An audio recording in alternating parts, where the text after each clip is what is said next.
Și sunt aproape 23 de milioane. Dă cineva 25 de milioane, mâine o dau. Adică vreau să-mi scot banii. O să spuneți cui.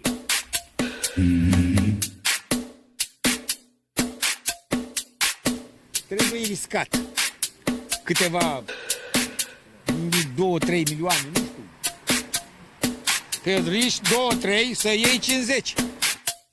You know what?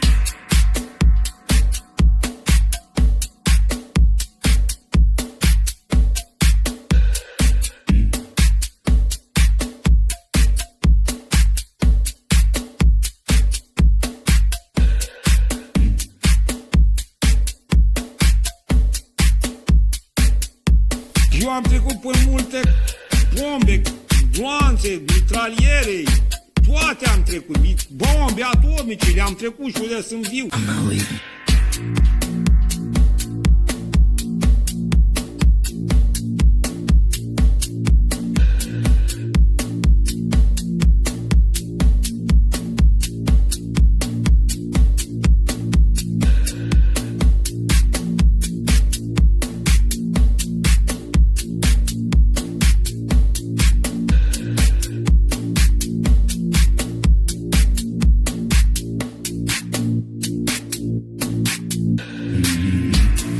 And I remain squarely focused on our dual mandate to promote maximum employment and stable prices for the American people. Today, the FOMC decided to leave our policy interest rate unchanged and to continue to reduce our securities holdings, though at a slower pace. Our restrictive stance of monetary policy has been putting downward pressure on economic activity and inflation, and the risks to achieving our employment and inflation goals have moved toward better balance over the past year. Again, I implore you to remember, fuck your puts, fuck your calls. Jay Powell has you by the balls. God bless my money printer. They're eating the dogs, the people that came in. They're eating the cats. Springfield, they're eating the dogs, the people that came in. The people that came in. They're eating the dogs, the people that came in. They're eating the cats. They're eating, You know what? they're eating the pets. I'm not leaving. I'm not leaving. This is, I think, one of the reasons. I'm not fucking leaving. You know, Good thing to say for a city manager. It's not fast. The show goes on. This is my home. They're gonna need a fucking wrecking ball to take me out. Going nowhere. 'Cause I ain't going nowhere. 'Cause I ain't going nowhere. 'Cause I ain't going nowhere. you know, this is, I think, one of the reasons why. In Manager. you talk about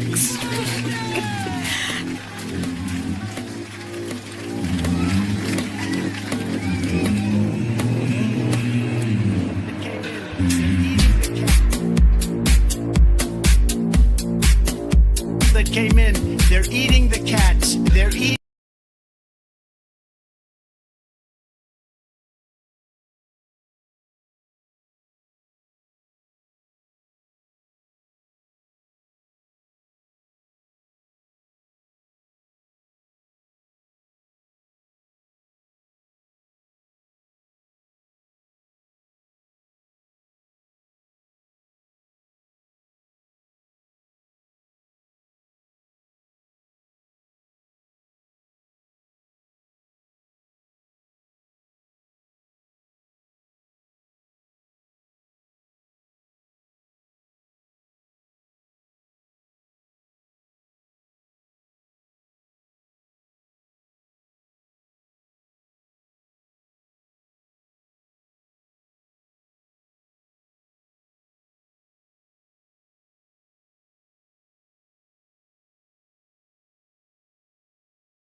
Da, boom, baby, suntem live, seara de cripto, episodul 42, sezonul 8 sezoane de cripto, de investiții, de economie, de geopolitică, de tot ce vrei și de politică pe acest canal de YouTube.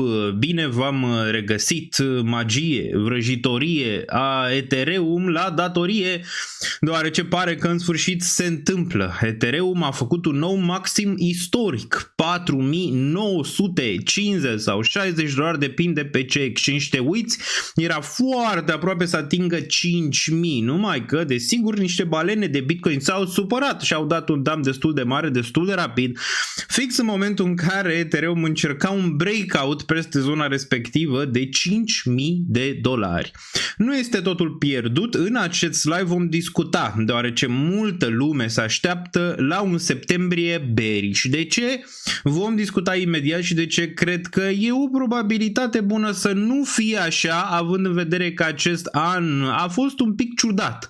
Din multe puncte de vedere, știți foarte bine cum a început anul, a început cu o corecție neprevăzută din acele tarife ale lui Trump, când toată lumea era foarte, foarte bullish și acum multă lume așteaptă așa, așteaptă septembrie bearish, nici măcar n-am închis augustul, nu? Da? Toată lumea acum vorbește despre septembrie și vom discuta și noi. Toată lumea privește că septembrie vom corecta masiv, crash în piețe, cred că ați auzit asta, și apoi toată lumea se așteaptă la octombrie, noiembrie, decembrie, nu? Sezonalitatea să fie una excelentă, să fie una bullish și să vedem urcări foarte mari și pe Bitcoin și pe Ethereum și poate și pe celelalte piețe, da? Bursiere, cum ar fi S&P-ul, cum ar fi Nasdaq-ul, gen acțiunile în mare parte. Va fi așa, nu va fi așa, vom discuta imediat. Știm foarte bine când majoritatea se gândește la ceva, de obicei chestia respectivă nu iese, după cum vedeți. Corecția pare că a venit mai devreme, deoarece dacă toată lumea zice, băi, piața corectează în septembrie, păi de ce nu sunt eu inteligent să vând mai devreme? Ceea ce ați văzut și ieri și alaltăieri, mai ales alaltăieri, când piața a corectat, da, ați văzut ce corecții au fost, Ethereum a testat undeva pe la 4300 prin regiunea respectivă. Deci cumva piața acum aproximează, nu, că va corecta septembrie și am văzut deja o corecție înainte, că asta face piața. Vom discuta despre Jerome Powell. După cum vă ziceam, toată lumea aplauze pe chat, nu? Vă ziceam Jerome Powell înainte să vă zic că toți analiștii interesanți de pe internet că va face acest shift la Jackson Hole. Vă ziceam după o lună și ceva de zile, dacă mai țineți minte, înainte, când analizam situația și unde cred eu că Jerome Powell în sfârșit va face shift-ul. Ei bine, shift-ul a venit la Jackson Hole, iar Jerome Powell a zis că da, cel mai probabil este momentul pentru ca politica monetară să fie, să zicem, mai nerestrictivă, deoarece în momentul respectiv și în momentul de față este destul de restrictivă, la 4,5%, da, politica monetară. Și asta a dus la un raliu destul de mare pe piețe, de asta și Ethereum a făcut all-time high, de asta și Bitcoin a urcat un pic. Numai că Bitcoin e problemă în momentul de față, că nu și-a găsit un bottom și vom discuta și despre asta, că e problematic. Bitcoin arată bearish, spre deosebire de Ethereum care se ține bine, Bitcoin arată bearish, dominanța arată foarte bine și asta ne dă, să zicem, speranță pentru ce am putea vedea în septembrie. Multe lucruri arată bine, Bitcoin arată un pic slab. Până când Bitcoin nu găsește un bottom, e foarte probabil să nu mai vedem continuarea acestei urcări frumoase pe care am văzut-o pe Ethereum. Știți că erau foarte mulți analiști pe internet care vă ziceau să nu cumpărați absolut nimic în aprilie-mai, deoarece vom intra într-o mare criză financiară, bla bla bla bla bla bla. Ceea ce, iată că nu s-a întâmplat, desigur vă mai ziceau că nu se va tăia dobândă, iată că se întâmplă, vă ziceau că inflația va urca, iată că în continuare nu se întâmplă, chiar dacă PPI-ul, să zicem, a avut un avânt, CPI-ul și core-ul în continuare destul de stabil. Desigur se poate întâmpla asta mai târziu și am zis, urșii încă sunt de vreme, va veni și vremea lor, dar nu momentan, în puțină răbdare că o să vină și vremea urșilor ca orice, nu? Dar până acum au fost destul de mulți urși și a fost destul de multă negativitate în ceea ce privește piețele financiare, mai ales la începutul anului, dar mai ales în zona de altcoin-uri. Acum, cu tăierea dobânzii am putea vedea și aici un relief în partea de altcoin-uri în perioada viitoare. Vom discuta și despre Trump, ce mai face, că face în continuare multe lucruri, deal-uri peste deal-uri, chestii peste chestii, vedem dacă mai are vreun impact și războiul dintre Ucraina și Rusia, pare că nu o să-l închidă. Deoarece Zelenski nu o să vrea să dea acele teritorii pe care le vrea Putin și dacă nu vrea să le dea, desigur războiul e foarte greu să se închidă. Vedem dacă se întâlnesc sau nu se întâlnesc, dar ăla ar fi un catalist bun pentru piață, dacă s-ar putea întâmpla asta. Numai că nu pare la răsărit momentan o încheiere a războiului, sună mai repede ca hai poate ne întâlnim și facem ceva acolo.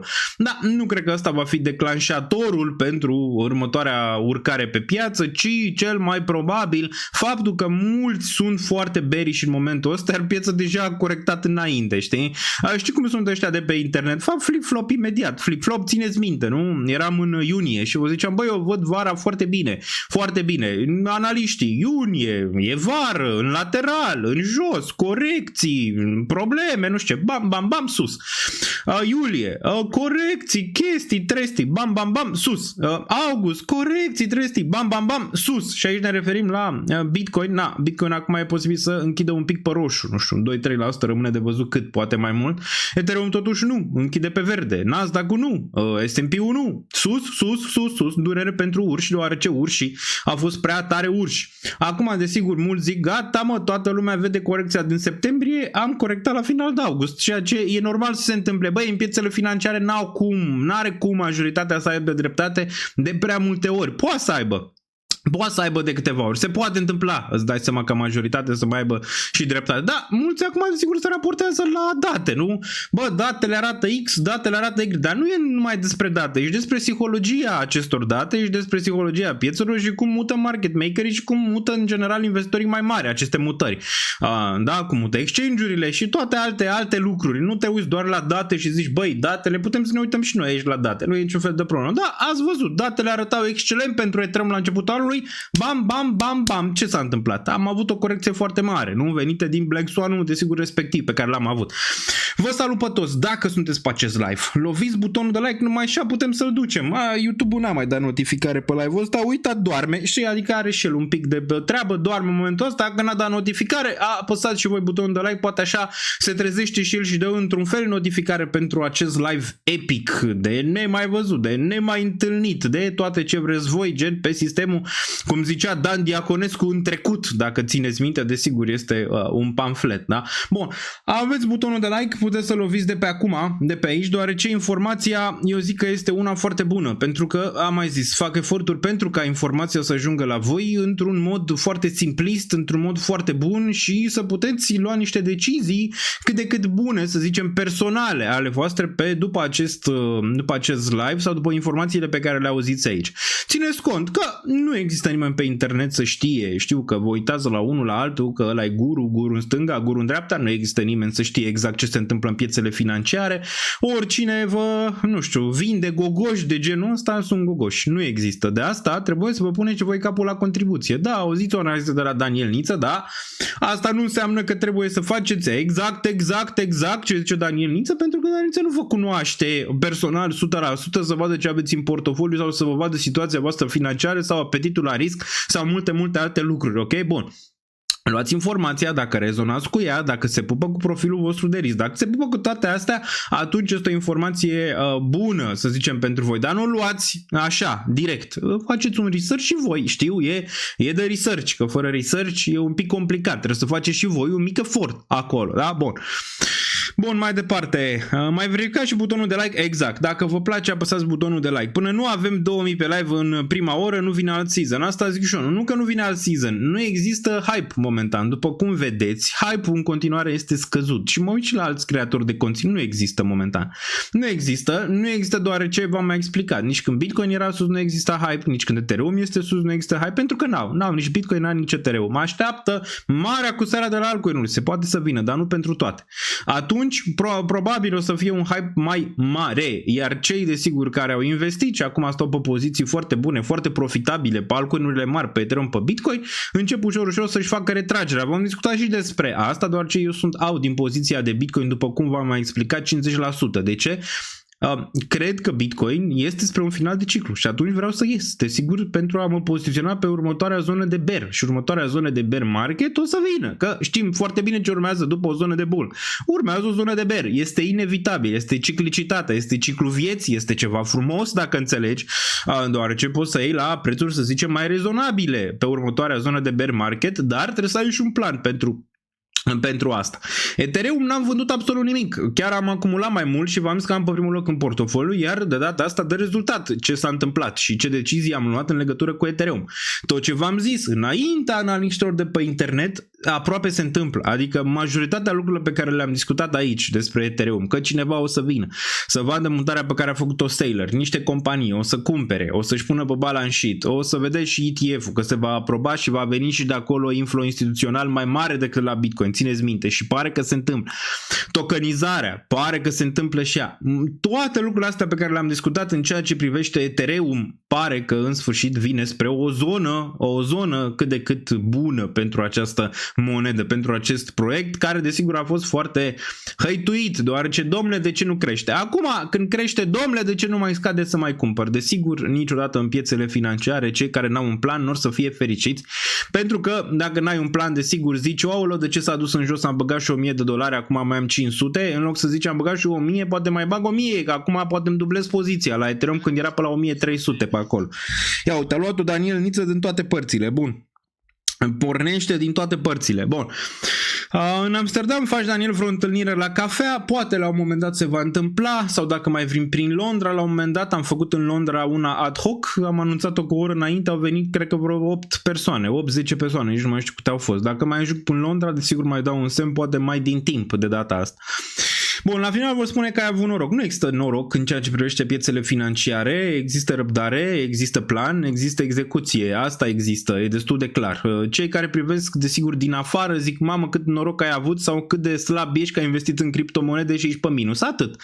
Asta este ideea lor în ceea ce privește partea de investiții în criptomonede sau investiții în general, deoarece mulți nici măcar nu investesc. Faceți o analiză pe tinerii din România să vedeți câți investesc. Ăștia care au sub 25 de ani în momentul de față. Și o să aveți un șoc, o să aveți o groază. Foarte puțini, foarte puțini investesc în momentul de față, mai puțin decât eram noi în generația noastră și mult mai puțin. Și asta poate să spune multe despre unde vor merge lucrurile în viitor. Dar v-am mai zis că ei nu vor intra în aceste piețe financiare, nu poți să-i bagi.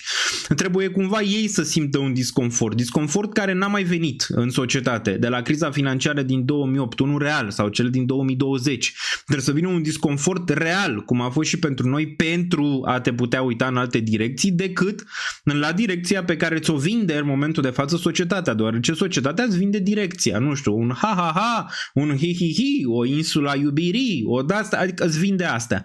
Îți vinde asta momentan și tu ești, să zicem, hipnotizat în tot acest ecosistem fără să vezi altceva, fără să vezi despre economie, despre bani, despre investiții, lucrurile care chiar contează pentru viața ta, da? Ca să nu mai lucrezi toată viața 9-5 și să poate să lucrezi 9-5, dar să-ți permiți și alte lucruri pe lângă acel 9-5. Toate chestiile astea fac parte din acest joc al societății. Cine înțelege jocul ăsta este extraordinar, cine nu înțelege, desigur, va rămâne în zona respectivă. Nu e rău nici așa, nici așa, dar pentru cei care vor mai mult, desigur, ar trebui să înțeleagă lucrurile astea și să-și ia timp mai mult pentru asta decât pentru a să vedea cum își face unul părul sau alta părul sau dacă ăla a ieșit cu aia, dacă aia a făcut cu aia. La final de zi, pentru tine n-are niciun fel de impact în viața ta reală. Dar tu nu-ți dai seama. Sau când stai ore întregi și scrollezi pe TikTok endlessly așa și stai și dai și n-are niciun impact pe viața ta. Un impact pe viața ta ar fi să te duci un pic, mai ales în sfera financiară. Asta e baza, ok? Dacă aveți copii, am mai zis, dacă faceți copii, educație în primă fază financiar, ok? Educații despre ce sunt banii, educații despre cum merg banii în societate, educații despre sistemul de taxare, educații despre chestiile astea importante de mici, dacă vreți să aibă o șansă cumva să facă lucruri interesante în viitor. Dacă nu, nu. Bun. Mai departe, Daniel, când mai faci o analiză pe Gold? Imediat facem toate analizele, imediat intrăm și în treabă, analizăm tot ce se poate, analizăm tot ce s-a întâmplat și în ultima perioadă. Ați văzut că am făcut un short ce s-a întâmplat cu Jerome Powell, o să discutăm mai pe îndelete, dar ce ziceam, teoria mea în legătură cu Jerome Powell devine realitate. Din nou, a făcut flip-ul, uite-l aici, Mordata, n-am mai zis data asta, doar Mordata, cum vă ziceam și pe live-ul precedent. Da, mă aștept să o dea cu ceva Mordata, dar mă aștept să dea direcția, ceea ce a dat direcția. Direcția este că da, piața muncii, v-am zis, băi, Trump s-a prins târziu, nu știu, dacă mă avea pe mine consilier, dacă vă avea pe voi de pe chat consilieri, o rezolvat Jerome Powell o rezolvat Donald Trump, îl rezolva pe Jerome Powell de mult și nu trebuia să mai stea să certe cu el, dar poate lui îi place, știi, bă, vreau să mai mă cer pe ăla alal. Dar au rezolvat de mult, cum a rezolvat acum, din pix cu locurile de muncă, nu știu dacă au făcut-o în trecut sau acum, adică dacă a pompat în trecut numerele el sau Biden și acum cumva el din nou le-a dus în jos, rămâne de văzut. Domnule, îl dau afară pe ăla de la statistică că ne-a tăiat nu știu câte locuri de muncă, bla-blauri, pentru el a fost perfect, deoarece în sfârșit Jerome Powell taie dobânda. Acum mai vrea să o dea afară pe Cook aia e acolo membru la Fed, da, decide, știți foarte bine că nu știu, sunt 7 guvernatori, cred, dintre care în momentul de față Donald Trump are 3 de partea lui pentru a tăia dobânda 300 de puncte de bază, că atât vrea el să o taie. Waller și ăia pe care am mai discutat, care v-am zis între primii că o să zică decent, da? În ceea ce privește Jerome Powell că să țină dobânda la același nivel, i-au dat decent. Acum are 3 persoane, deoarece a mai pus unul, a pus guvernatorul de la New York, da, el, și acum vrea să o dea afară pe Cook asta pe niște chestii nu știu cât de reale, deoarece nu poți să o dai afară și nu cred că o să poți să o dea afară chiar dacă a semnat el decret, nu merge chiar așa justiția din Statele Unite.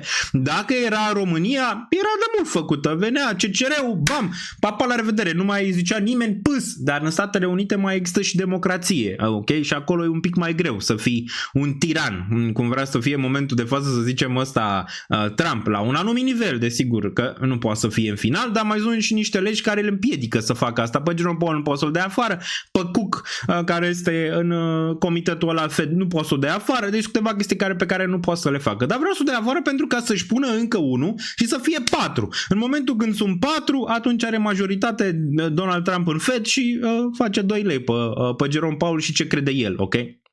Bun. Gogule, ia uite, Raul aici, Gogule, de unde ai scos acest Gogule? Am văzut că dacă vrei să intri pe Discord, dacă vrei să vorbești cu cineva, să zicem, care să-i zici Gogule, poți să vorbești cu Gigel. Intră în Discord și Gigel o să zică borfașule, dacă te iei de prea multe ori de el, da? Apropo, Gigel este activ destul de mult în Discord, puteți intra acolo, puteți să vedeți că mulți membri îl interoghează și merge. Este un agent momentan și răspunde la întrebări. În viitor o să știe și mai multe și o să legăm și le mai multe informații și o să fie agentul nostru personal al acestei comunități Gigel. Dar dacă vrei să vorbești cu cineva pe acest ton, îți recomand, aici Gigel este cumva ascuns, dar e acolo, îți recomand să vorbești cu el. Bun. Imediat ajungem și acolo, ajungem și la septembrie. Dar ziceam de Jerome Powell, ca să închidem subiectul ăsta. Vă ziceam, va face flip-ul, va tăia dobânda în septembrie, se întâmplă, piețele vor urca, Ethereum all-time high, în grafic. Acum, sigur, toată lumea se întreabă, băi, ce facem în septembrie? Pică Ethereum la 3200, 3500 sau ne face o surpriză la 6000? Băi, eu aș vrea să o văd la 6000 în septembrie și din punct de vedere psihologic ar face un sens. Dar e foarte posibil să le dea un bait. Știi cum e în piețe? Dai bait când te duci să dai la pește, de multe ori arunci și tu niște mămăligă. E posibil să arunce niște mămăligă market maker-ul și piața și până în 5 septembrie, unde e următoarea ședință pentru șomaj, da, șomajul care e foarte important, acum toată lumea o să se uite, deoarece Jerome Powell a zis piața muncii. Dacă piața muncii scade și locurile de muncă nu se mai adaugă, nasol. Și aia este pe 5. E posibil până în 5 să vedem bottom-ul, cel puțin asta cred eu în ceea ce privește Bitcoin, și de acolo să vezi urcări, mai ales până în 17, deoarece trebuie să facem și acel price tin. O mică parte din price tin-ul ăla de tăiere s-a făcut.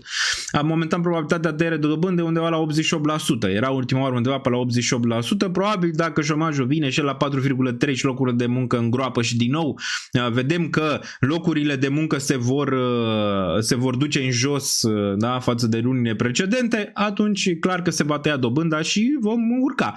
Eu v-am zis, dacă și Buffett a cedat, băi, până și Warren Buffett a cedat, crede că se va tăia dobânda indiferent de inflație. Deci indiferent unde va fi inflația, Trump va tăia dobânda dacă vine Luțu. De Luțu v-am mai vorbit, nu Luțul lui Gigi Becali, ci Luțul lui Trump. Lui Trump care o să nu zică taie dobânda. Gata, șefule, tăiem dobânda. Acum aș face curat și în comitet, că poate cine știe, în comitet cineva zice, bă, nu tăiem dobânda. Acum aș face curat și acolo, deci nu o să mai fie nimeni să zică pâs în ceea ce îl privește pe Donald Trump și o să poată să o taie. Țineți cont, chestiile astea nu se întâmplă des. Și la ce mă refer? Bă, nu se întâmplă des ca inflația să aibă un hint, deoarece PPI-ul, Price Producer Index, da, a început să urce. Tarifele lui Trump se văd un pic în inflație, nu în CPI încă, în PPI. Dar odată ce PPI urcă, o să urce și CPI-ul la un moment dat. Și n-ai de multe ori această teorie sau acest scenariu în care inflația dă semnale să urce și dobânda se taie. Nu e de multe ori așa în piețele financiare, dar când se întâmplă, poți să te uiți în istorie, ai zone de urcare, deoarece în primă fază acea inflație, desigur, intră nu în asset-uri, intră în real estate, intră în acțiuni, intră în criptomonede, intră în orice. Și în momentul ăla DXY-ul scade, ceea ce lui Trump îi convine și v-am zis că cel mai probabil în mandatul lui dolarul va fi foarte slab pentru că vrea să fie competitiv pe partea de comerț și asta o să facă în continuare. Deci cu un dolar slab, cu o inflație în urcare, cu dobânzi în scădere, este situația aia în care ai putea să vezi blow off topurile, ok? Pe toate piețele undeva în 2026 sau undeva până la jumătatea anului 2026. Ce urmează după este ce urși așteaptă, desigur, și aia este inevitabil la un moment dat, că va fi 2026, că va fi 2027, dezechilibrele macro, inflația în urcare, dobânzile scăzute, toate astea vor duce la dezechilibre și mai mari și atunci, desigur, datoria publică a statelor o să fie și mai mare și atunci, desigur, o să ajungi într-o zonă de recesiune, inevitabilă. N-am zis eu că fac un video, ultima recesiune, deoarece e posibil, nu știu dacă e asta, dar eu sunt destul de convins că nu vor mai fi multe recesiuni, deoarece următoarea sau cea după, dar e posibil chiar următoarea să fie ultima recesiune. Și vă ziceam de ce. Dacă AI-ul chiar face ce trebuie și automatizările vin la un anumit nivel foarte mare, chiar o să fie ultima recesiune. Deoarece pe urmă companiile nu o să mai angajează oameni și atunci o să intrăm într-un reset. Un reset care planeta îl vrea. Nu degeaba este Trump președinte, eu v-am mai zis, nu degeaba. Dacă nu-l vrea Deep State-ul american, nu era președinte. Cum nu l-a vrut pe Georgescu în România. Dacă nu-l voiau nici în Statele Unite, Deep State-ul nu era, ok? Nu era Donald Trump președinte. Are un plan, e un plan. Planul lui e să țină Statele Unite pe primul loc. Planul lui, în final, e să facă un reset la nivel de politic, la nivel de economie, la nivel de cum privești valoarea, la toate astea. De asta este Donald Trump președinte în momentul de față, deoarece trebuie să facă acest reset. De ce? Cum? În ce privință? Cum? Nu știm. Asta că suntem prea mici noi aici. Adică suntem prea mici ca să putem să vedem toată povestea macro. Dar e destul de clar că el nu e acolo degeaba. Adică n-a pus acolo degeaba și nu face lucrurile astea de capul lui. Toate tarifele astea, toate nu le face de capul lui. Faptul că pune Bitcoin, face din Bitcoin și cripto capitala Statelor Unite în momentul de față pentru cripto și Bitcoin nu este random. Nimic nici ce se întâmplă nu este random. Tokenizarea nu este random. Faptul că stablecoin-urile au capitalizări din ce în ce mai mari și sunt folosite. Nimic de aici nu este random. Toate au un plan destul de bun. Acum poți să zici cine vine cu acest plan. Poți să te uiți, nu știu, la BlackRock, poți să te uiți la Vanguard, poți să te uiți la alte poate entități din spate.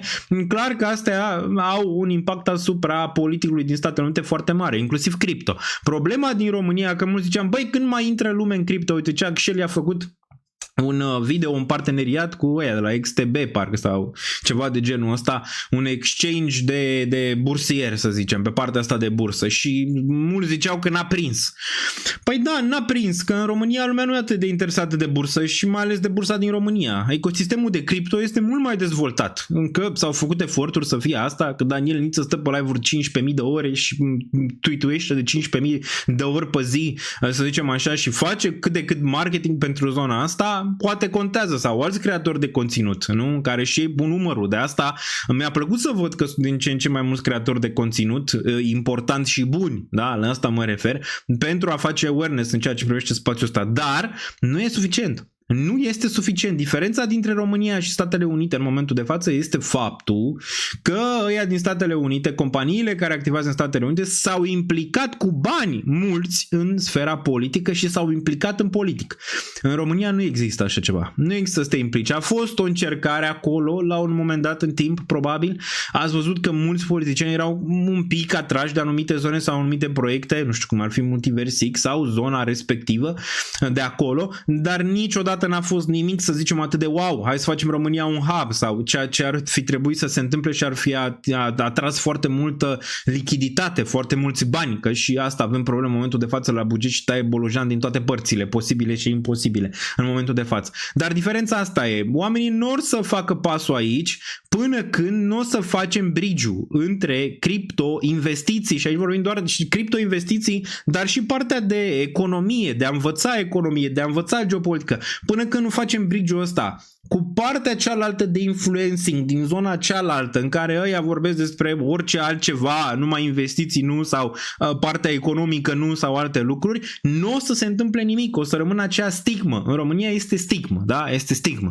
Când zici cripto, băi, stigmă, ce criptomonede sau chiar și când zici investiții în România, stigmă, în ce investești mă tu, în acțiuni, du-te mă de aici, lasă-mă pe mine că mă uit acum la insula Iubirii sau habar n-am la orice, lasă să investească fraierii aia că oricum pierd bani. Ia, uite, a fost Gigel, ai auzit, a fost Crash, am văzut eu la ProTV, haha, fraierii au pierdut toți bani. Ăsta. Da, deci mulți sunt în zona respectivă. Ca să-i aduci de acolo aici, trebuie să faci gap the bridge, dar nu poți, fără să te implici în politic, fără să faci awareness pentru cripto pozitiv și pentru investiții pozitive în România, ai zero șanse, zero, deoarece majoritatea, cum ziceam, majoritatea oamenilor nu. Dacă ăia nu le zic din partea cealaltă, băi, uite, ar fi interesant să vă mai educați voi un pic la zonele astea, uite, în diferite forme. Sau dacă ăia din politic nu le zic, da, uite, criptomonedele, învățați despre ele, unele sunt cum sunt, unele sunt mai bune, unele sunt investiții, uite BlackRock, uite ăia, fonduri care au investit, toate alea. Dacă n-ai educația asta, dar ea nu poate să vină. Eu fac live-uri pe eu, să uită 1141 de oameni, să uită peste 1000 de oameni de mulți ani de zile. Dar asta nu înseamnă că sunt atrași oameni noi. În niciun caz nu sunt atrași oameni noi în zona de investiții, doar ce există stigmă. Și de asta și faptul că Shelly face, să zicem, parteneriate cu aceste, să zicem, exchange-uri de acțiuni, nu prinde prea mult. Nu prinde, deoarece trebuie să ai un background, trebuie să faci mai multe, nu știu, interacțiuni cu sfera respectivă. Și el nici măcar n-are Twitter. Băi, Shelly n-are Twitter. Mi se pare wow. Nu știu, poate are Twitter, n-am mai folosit de mult. Măcar să luăm și noi, poate conceptul din Statele Unite. Ați văzut că ăia majoritatea. Bă, orice tip de vedet ai fi, există, ai prezență pe X și postezi pe X și ești pe X, știi? Și ești interesat de zona respectivă. El n-are. Și mulți pe România n-au. Au doar Instagram, deoarece, v-am zis, mare parte a publicului este în momentul de față pe Instagram, să uită la contentul la care să uită. Și atât, nimic altceva. Bun.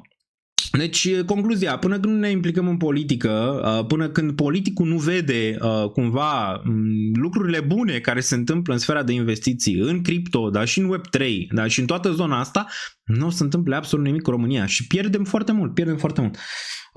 O să mai beau ceva aici cald ca să putem duce acest live până la cap. Bun. Salutare Daniel, salutare comunitate. Faci un live cu Shelly. Păi, eu dacă aș fi Shelly n-aș face live cu mine. Și zic de ce? Stigma. Criptomonedele în România sunt privite ca pariurile sportive, înțelegi? Așa sunt privite. Pentru că asta e awareness-ul din România. Așa au făcut ăștia, să zicem, care mai au pe la televizor awareness, așa au zis. Că se uită la un Iancu, care a zis de mult timp că, domnule, Bitcoin este un scam. Că se uită, nu știu, la alții care fac content adică se uită și reacționează, sau la alții. Aia zic. Și eu dacă aia zic, să zicem așa, asta e. Eu dacă aș fi Shelly n-aș face live cu mine, în niciun caz. Pentru că este riscul prea mare din punct de vedere al imaginii pentru el, ok? Băi, mă pun, aoleo, criptomonede, mă văd ăștia cu criptomonede după ce că au fost cu pariurile sportive, știm foarte bine ce s-a întâmplat atunci, acum intru și pe cripto. Deci, înțelege stigma. Până când nu ștergi stigma în ceea ce privește overall spațiul de criptomonede, n-ai cum să faci absolut nimic, ok? Bun. Băi, până la jumătatea românilor nu pun bani deoparte, de asta nu le pasă de investiții. Mulți pun bani deoparte la saltea, cum i-a învățat mămica și tăticul să-i țină la saltea lei grei, deoarece la televizor cam asta le zice. Lei grei trebuie ținuți la saltea, cea mai bună investiție este leu. Și dacă te uiți pe grafic la leu, nu mai e leu, este pisică, este altceva decât leu. În niciun caz nu este leu, în paritate cu alte monede. Dar mulți zic, bă, țineți la saltea. Inflația în România 15%. Aoleu, 15%, nici măcar el nu știe ce înseamnă 15% inflație. Deci, aoleu, 15% inflație, m-a crescut mie prețul la nu știu ce, da, nu înțelege că totuși pierde putere de cumpărare de aia 15%. Asta zic, e cum e, iar politicul din România a lălăit-o așa, mai ales la nivel la nivel de educație a lălăit-o, pentru că le place. Le place la nivel de educație să fie poporul subeducat, ca să poată controleze cum vor ei, nu? Un popor educat e foarte mai greu de controlat, adică îl controlezi mai greu. Unul mai needucat e mai ușor de controlat. Bun, mai revine din Comoi Gold. O mai reveni, dar la all-time high, nu știu, cred că nici Isus nu poate să o ducă. Bun, lasă bro că și Peter Schiff crede că e scam, zice aici. Da, și Peter Schiff, da, Peter Schiff cumva a mai recunoscut totuși, nu? După atâta timp că da, există valoare. Am mai zis despre valoarea Bitcoin, n-are rost, i-am făcut și lui Fire un video, deoarece am vorbit prea mult despre cripto, în sfârșit s-a oprit după video respectiv, ceea ce este bine, doar ce nu este în raza lui de cunoștințe ce se întâmplă aici și asta s-a dovedit științific per date că nu este în raza lui de analiză, dar știi cum e, ne place să ne dăm cu părerea despre una alta. Bun. Cui să vorbești de cripto dacă oamenii încă mai strigă Georgescu președinte și turul 2 înapoi? Băi, eu am mai zis-o. Nu știu dacă există alternative politice în România în momentul de față. E complicat, e foarte complicat și vă mai zic una, ce o să urmeze o să fie și mai complicat. Vă ziceam anul trecut că o să fie complicat și până în iunie nu mai sunt bani și o să intrăm probabil în incapacitate de plată dacă nu se taie ca lumea. Ei bine, iunie a fost luna, s-a început tăierea, acum o redresăm, dar nu se va opri aici, aveți răbdare. Am văzut că urcă la 16% impozitul pe criptomonede plus ceea ce este în momentul de față, încă e ok, credeți-mă. Pentru cine stă în Olanda, de exemplu, încă e ok. Dacă știți cum se taxează aici n-ai niciun loophole. În Olanda este o societate interesantă aici, este o societate foarte interesantă, care probabil va fi și în România în câțiva ani și multora care au votat pro-europenism nu o să le placă, cu toate că ei, să zicem, le ziceau, băi, da, valorile pro-europene sunt bune, dar ele vin la pachet și cu niște taxe și cu niște chestii pe care trebuie să le plătești pentru societatea respectivă. Și asta n-au înțeles de multe ori pro-europenii și o să-i vedeți, în momentul când taxele or să urce, o să vedeți că o să urce, nu se opresc aici, o să fie TVA-ul probabil 24, poate chiar mai mult de atât și asta zic, vin la pachet cu anumite taxe. În România până acum a fost cât de cât decentă la nivel de taxe. Avea un 10% flat. Wow, 10% flat. În Olanda ajungi până la 49% taxe. Așa o să întâmple și în România, o să ai taxe progresivă și atunci eviți, să zicem, diferențele din societate. Le scazi. E bine? E rău? Că e o societate, să zicem, mai socialistă? Că fix asta este, o societate socialistă în care guvernul controlează absolut tot? E o întrebare bună. Dar eu sunt absolut convins că cei care se cred pro-europeni nu o să le placă faptul că o să crească foarte mult taxele, ok? Nu o să le placă asta cel mai probabil după următorul an sau 2, cel mai probabil. Dar ar fi o direcție, să zicem, echilibrată pentru România. La pol opus, dacă vin ceilalți la putere și sunt șanse în continuare ca ei să vină la putere, gen naționaliști sau suveraniști, cum vrei tu să le zici, e posibil să vină la putere în mai multe forme. Gen, dacă pică guvernul și e foarte probabil să pice până în martie guvernul, cel puțin asta aproximez eu, și atunci e posibil să câștige AUR sau ceilalți din zona respectivă și atunci o să-și desemneze un prim-ministru. Probabil vor încerca să-l desemneze pe Georgescu, probabil va fi rejectat. Așa, dar până la urmă vei ajunge, să zicem, la o idee în care vei avea probabil un prim-ministru din zona respectivă suveranistă și un președinte din cealaltă zonă, cel mai probabil. Că toate că acum Nicușor Dan să dă un pic suveranist, la nivel măcar de idee, deoarece am văzut că se duce pe la mănăstiri. Deci nu mai înțelegem nimic, politica este cum este, nu vrem să discutăm prea mult despre ea acum, dacă sunt lucruri interesante mai discutăm, dar încercați să nu fiți emoțional, cum sunteți în piețele financiare, deoarece politicul nu vă dă de mâncare, ci de cele mai multe ori vă ia și vă taie mâncarea, cum v-am mai zis, și de obicei vă taie și cu râsul pe buze, știi? Nu taie de la ei, taie de la voi. Taie de la voi, că de la ei nu poate să taie. Ați văzut că în continuare se dau contracte babane cu statul, da, de la voi se poate face tăierea. Se poate face tăierea, ok? Bun. Dar da, bun, după cum nu au înțeles cât costă intrarea în UE, totul costă. Dacă vrei să stai la masă cu bogații, cost. Alternativa care e? Să stai la masă cu Putin? Lasă-o, că nu vrei să stai la masă cu Putin, îți zic eu că nu vrei să stai la masă cu Putin. Trebuie să dai bir la sultan. Întotdeauna se dă bir la sultan. Depinde care e sultan. România nu este un stat puternic și nu o să fie un stat puternic, gen ca Rusia, SUA, China, India. Nu o să fie. Ci avem noi bomba atomică, avem noi 11.000 de oameni savanți acum care să ne scoată capul din ce nu avem în momentul de față. Asta este adevărul și suntem într-o criză de leadership masiv și asta se poate observa, pentru că nu suntem nici măcar, nu știu, peste Polonia în momentul de față. Nu suntem, băi, au leadership ca lumea în momentul ăsta. Poate să discute la băi, noi nu avem leadership în momentul ăsta și la ce te uiți e groază. La ce te uiți e groază, la nivel de leadership, ok? Te vei muta în Elveția, nu știu, am fost în Elveția, rămâne de văzut, nu știu, e foarte complicat. Uniunea Europeană nu mai cumva așa nu mai îmi dă același aer. Or să vină și mai multe reglementări, mult mai multe, mai ales de la anul. Aveți grijă ce tranzacționați de la anul, deoarece Big Brother o să știe absolut tot. O să știe tot. Eu v-am mai explicat. Uniunea Europeană, nu știu de ce, cum și în ce direcție se îndreaptă, dar pare că se îndreaptă într-o direcție mult mai socialistă cât m-aș fi așteptat eu. Și aici la socialism, ce înseamnă de fapt socialismul?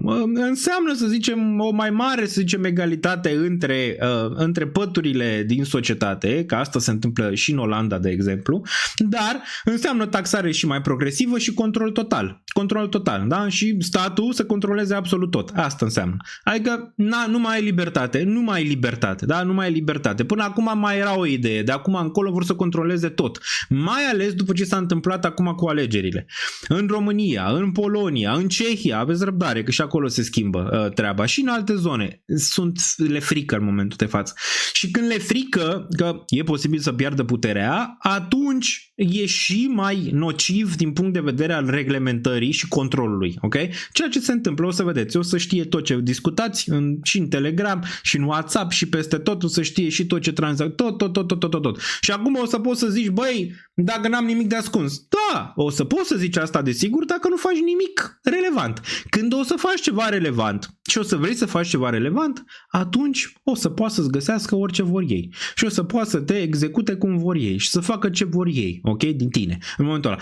Atâta timp să zicem că nu ești o persoană care chiar vrea să iasă din tipar, ești absolut ok în Uniunea Europeană. Dacă o să vrei să ieși din tipar într-o fază sau alta, nu e pentru tine, ok? Nu e în niciun caz.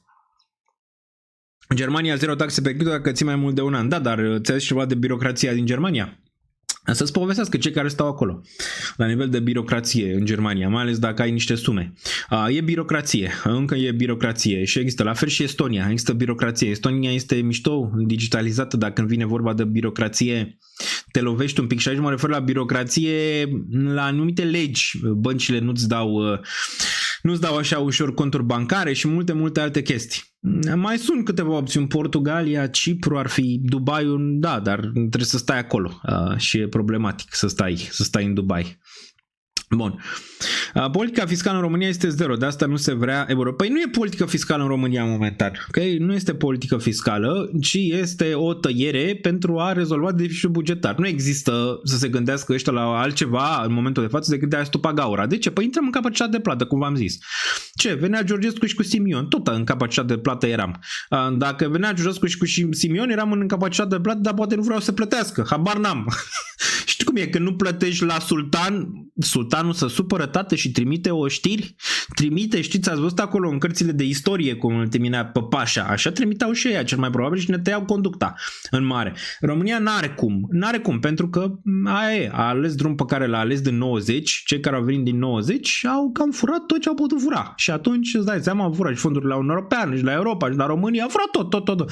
Și atunci îți dai seama că e greu să astupi gaura respectivă. Ai nevoie de un reset, eu am mai zis. Un reset, oricum ar fi el, ar trebui să se întâmple. Nu poți. Nu poți să ai aceeași clasă politică de 35 de ani și să vrei altceva. N-ai cum. Da, o să fie rău. Când o să vină reset-ul în România, o să fie rău. Dar cine știe? Poate din zona aia răsărim ca pasărea Phoenix. Știi cum e? Cum a fost Grecia, de exemplu, când a răsărit ca pasărea Phoenix. Cum a fost Cipru? Na, uite Cipru. Ce a făcut? Cipru cu băncile, dau faliment, țineți minte foarte mult. Băi, a avut reset-ul. Grecia a avut reset-ul. Bă, au mai avut ăia un reset, știi? Și Uniunea Europeană nu i-a lăsat să pice atunci. Okay? Noi ne frică de reset, ăștia ne bagă sulița în coaste pentru că nu avem oameni să negociem și tăiem de la populație. Grecii au zis, bă, de ce tăiem noi de la populație? Lasă mai trebuie la capacitate de să ne salvează ceilalți. Și așa a fost, au avut dreptate. Chiar i-au salvat în Europeană, ceilalți. Nu? Din sistem. Dar România nu merge așa. Că la noi se bagă insula în coasă, zice, tăiați, tăiem, dar tot de la cetățeanul ăsta. L-am furat, l-am nenorocit, l-am executat, acum mai punem și taxe mari și tot de la el tăiem să facem bine în societate. E groasă și Portugalia, mulți imigranți, doctori ingineri, ca în Spania, Germania și multe altele. Da, e greu acum să mai decizi. Nicăieri. Pare că se închide, știi? Pare că se închide nicăieri. Poate Singapore sau alte zone din zonele alea, să zicem, mai interesante ar fi. Da, e groasă. Citiți și despre sistemele de taxare din Europa și atunci o să vedeți ce urmează pentru România. În Olanda, de exemplu, sunt 3 boxuri. 3, ați înțeles? 3 boxuri care se cumulează la nivel de venit. Statul ăsta din Olanda, statul olandez, nu vrea să ai bani în bancă. Nu vrea să ții bani în bancă. Adică nu vrea să iei în bancă, în primul rând. Dar nici nu vrea să ai prea mulți. Bun. Ce intenționez cu restul de 50% BTC le păstrez long term sau vizi înainte bear market? Imediat ajungem și acolo. Dar așa va fi și în România, asta vreau să vă zic. Și în UK ați văzut acum că toate tranzacțiile, și retrage la bancomat 500 de lire, bam, ți se duce dacă ți se duce acolo. Red flag și mai retragi 500 de lire și o să te verifice dacă alea 500 de lire sunt reale sau nu. Deci, se strânge lațul pentru că le frică. Le frică că pierd controlul la nivel de Uniunea Europeană, în momentul de față, pentru că s-a întâmplat ce s-a întâmplat. Dacă nu s-a întâmplat ce s-a întâmplat, știi cum e, revoluțiile astea vin, oamenii votează și când votează zic, aoleu, stai așa că ăștia vor o schimbare, aoleu, păi dacă vor o schimbare, ia să-i cumințim un pic. Să nu mai vine cu schimbarea aia cum o fie, bună, rea, nu interesează pe ea dacă e bună sau interesează că ei să rămână la butoane și să controleze treaba. Tu dacă ai fi la butoane, n-ai vrea să controlezi treaba, mai departe dacă ai fi tu la butoane. În momentul de față și dacă ar veni unul să-ți zică, bă, s-a cam terminat craca ta. Se termină craca și nu numai că se termină craca, când se termină craca, intri și până în anumite zone, pe acolo pe unde sunt și niște gratii, știi? Și atunci faci orice ca să nu ajungi în zona aia. Bun, și așa e. Interesează-te de Dubai. Este exact ce cauți. Da, știu, e problemă să stai în Dubai totuși, nu-mi place. Sunt obișnuit cu societatea asta de aici, e foarte dificil în Dubai. Nu imposibil, dar dificil. Bun, nu a fost așa deloc. A pierdut cineva ăsta din banii investiți în titluri de stat. Cine? Guvernul român sau cine a pierdut? Bun, mie nu vine să cred ce spui. Adică, ce am spus? Am spus ceva care nu se va întâmpla sau cum? Am zis până acum, lu așa am zis la alegeri, da? Când toată lumea era cu suveraniștii, cu pro-europenii, un mare fâs ca să vă țină ocupați, și acum plătiți ocupați, stați ocupați, unii cu aia, unii cu alții și gata, tot voi plătiți în final, deci na. În 2026 crezi că și în ro se taie craca? Da. Cred că se taie și se închide. Cei care sunt flash vor fi luați primii la puricat. Mi se pare normal. Am zis, băi, câte mașini sunt te duci în România, numai mașini peste mașini. Băi, nu vezi așa ceva. Asta ți arată că societatea este dezechilibrată, știi? Și de asta nu vezi în multe zone astea, deoarece statul mai colectează niște taxe, statul mai alea și când dai la final, nu mai poți să-ți iei Lamborghini S5, că mai rămâi cu o Dacia la mâna a doua, după ce ți-a statul, știi? Dar nu e problema asta. Problema e că nu se plătesc nici măcar taxele alea în România, ok? Nici măcar alea nu se plătește. Problema mai e că și dacă se plătesc, se fură după. Deci problema peste problema aici, dar probabil se va tăia craca și vor încerca de la anul să facă. Deja fac. Eu v-am zis oricum, v-am avertizat pe România că se fac mutări în ceea ce privește analizele pe persoană fizică, analize pe persoană juridică, analize pe toate. V-am zis asta din, cred că 2024 la început sau la final de 2024. Suntem în 2025, guvernul român se mișcă un pic mai greu, dar aveți răbdare că vine. Aveți răbdare că vine. Și cei flash vor fi luați primii la Puricat. O să vedeți știri că s-au ridicat nu știu 15 mașini, companii închise, alea. O să vedeți. Bolja nu se oprește aici, o să taie în carne vie, aveți răbdare. Și o să taie în mare parte, de la voi, că deja a tăiat, dar urmează și ceilalți care nu sunt în sistemul lor. Bun. Mai departe, care parte a Elveției ai pe radar? Cea cu taxe mai mici, nu? Desigur, că și aia sunt pe cantoane împărțiți. Bun. Un turneu de poker când organizezi ar putea fi făcut la final de an, dar vedem. Depinde cum mai evoluează și piețele. Ceea ce este acum de legat de Wage Control stil China, a vorbit și un influencer italian. Da, e posibil să nu mai pot să zic asta. Eu asta văd că nu zic neapărat că Uniunea Europeană este China, că nu e. Dar văd tendința de control și legile pe care vor să le dea, pentru că le dau din frică în momentul de față. Ați văzut aia cu mesajele, că pot să citească mesajele de peste tot, că vor să o dea. Acum, cred că până și Ungaria a votat-o, că vor să o dea. Și taxele pe care vor să le implementeze și tot ce se taie acum în Uniunea Europeană, tot duce acolo, nu știu de ce. Bun. Mai departe, în Bitcoin Standard vorbește despre schimburi Bitcoin în 2 pizza, în 2010 e despre tine vorba. Nu este despre mine vorba, este despre Laszlo. Eu am întors istoria lui Laszlo, care cu 10.000 de Bitcoin a cumpărat 2 pizza în 2010. Eu am luat 10.000 de pizza cu un Bitcoin în 2023. Okay? Deci am întors istoria. Daniel, stai ca în UK TVA-ul la produse alimentare este zero? Nu știu, că n-am stat în UK. Nu știu care e TVA-ul acolo. Vorbim și despre soatele Nvidia, or să vină după ce se închide bursa. Live-ul ăsta de-abia a început 50 de minute. Aveți puțin răbdare să trecem de prima parte, discutăm pe chat ce doriți voi, dar și ce cred eu că este relevant și apoi mergem și la analize tehnice, facem și o vorbire pe piețe, dăm și o direcție ca de fiecare dată, analizăm totul din punct de vedere al graficelor, dar și al psihologiei pieței, totul foarte profesionist ca de fiecare dată, ok? Bun. Nu trebuie să fiți de acord cu mine pe opiniile astea, v-am mai zis. Pe internet sunt absolut convins că care e diferența între un guru și o persoană care chiar vrea să vă învețe ceva. Un guru nu greșește niciodată și întotdeauna are dreptate. Eu n-am întotdeauna dreptate, v-am mai zis, și nu mă consider un guru. Sunt alții care mă fac pe mine guru și sunt ei mai guru decât mine, ok? Dar nu sunt guru în niciun caz și nu dețin eu adevărul absolut. Eu din lucrurile pe care le trăiesc, lucrurile pe care le văd, lucrurile la care am informații poate mai mult decât voi de multe ori, eu încerc să vă dau din ele.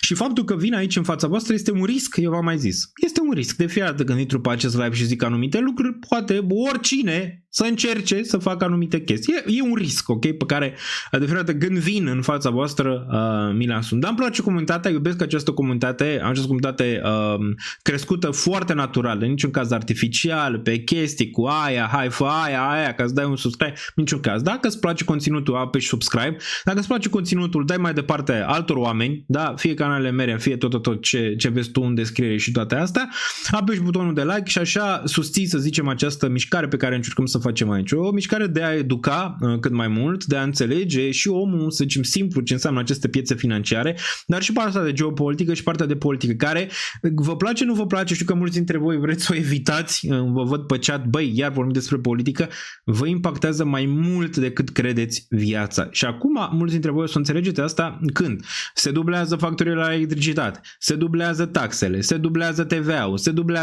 dublează aia, cresc prețurile, inflația, toate alea. Nu vă loviți de ele, pentru că toate pleacă în final de la politic și deciziile politicienilor. Politicienii care ar trebui să lucreze pentru tine, dar nu lucrează pentru tine, ci în mare parte dintre ei, dar nu toți, sunt și persoane bune, lucrează pentru buzunarul lor și pentru lucrurile pe care ei vor să le facă, da? Nu neapărat pentru tine. Bun. Sau mai faci party cu alți în momentul în mormânt, vezi că o să-și ceară lumea cuțitul să mai taie din pozițiile pe minus de minus 600 pe majoritatea alți, zice Alex Bita. Alex Bita aici este destul de bearish sau zice că majoritatea sunt, nu știu, minus 80% pe portofoliu. Nu, eu am explicat. Portofoliul meu îl găsiți în Patreon, dar vă zic și de ce dețin și când dețin. V-am zis, alțurile în procentajul meu din portofoliu undeva la, nu știu, 8-10%, toate, să zicem așa. În rest, Bitcoin, Ethereum și Big Caps. Asta este, deoarece trebuie să știi riscul. L-am explicat de atâtea ori. Nu e să zici că nu v-am explicat riscul și v-am zis, băi, nu mai altcoin-uri. Nu v-am explicat. Dacă pentru tine riscul este unul mai ridicat, atunci poți să-ți asumi să investești în altcoin-uri mai mult. Dacă nu e pentru tine și n-ai ce căuta acolo, în zona respectivă de altcoin-uri. Ia Bitcoin, ia Ethereum, ia Big Cap și o să stai mai bine. Și o să dormi mai bine noaptea. Mulți n-au înțeles asta, nu și-au înțeles riscul și au apucat doar în altcoin-uri. Dacă nici cu Ethereum la all-time high nu ești pe plus, îmi pare rău. Eu n-am ce să fac. Adică n-am ce să fac. Dacă nici cu Ethereum la all-time high, Bitcoin la all-time high, BNB la all-time high și Solana care a făcut all-time, adică n-am ce să fac. N-am ce să fac. Alegerile sunt alegeri personale. Fiecare alege. Bă, dacă tu ai crezut că ai riscul ridicat și de fapt nu era, ce pot să fac? N-am ce să fac. Bun, hai să vorbim, dar party-ul se va face de all-time high când Ethereum a făcut all-time high și te va arăt graficul aici, dar când va face, desigur, peste 5.000. Am zis, de ce? Păi vrem să evităm fix asta, ok? Se poate observa aici, Bitcoin a urcat, Ethereum a urcat frumos peste zona de 4.900, s-a dus în 4.959, aproape 4.960 și apoi a corectat destul de drastic de aici. Nu ce mulți au făcut FOMO în regiunea asta și apoi a corectat până 4.300 zilele trecute, se poate observa aici și acum cumva se lovește rezistența la 4.600. Dar party-ul se va întâmpla, 200 de bilete deja au fost vândute, ok? Acum mai sunt, cred că am mai suplimentat cu 50, ultimele 50 nu vor mai fi peste pentru că nu avem capacitate peste asta. Le puteți găsi în continuare, din punctul meu de vedere sunt șanse, poate să vedem party-ul ăla în septembrie, da? Dacă nu, rămâne de văzut când va urca peste 5.000, la o săptămână distanță probabil se va face party-ul pentru ca să aveți și voi timp să vă puteți organiza pentru tripul în București. Dar eu zic că în septembrie sunt în continuare șanse bune ca Ethereum să vedem peste 5.000, dar ajungem și acolo imediat. Imediat vă arăt unde găsiți și dacă mai vreți să cumpărați bilete, ele desigur s-au dublat aproape în preț, dar aveți și o reducere de 15%, imediat vă arăt când văd eventul aici. În 2 secunde vi-l pun pe chat, da? Deci vi-l pun pe chat aici.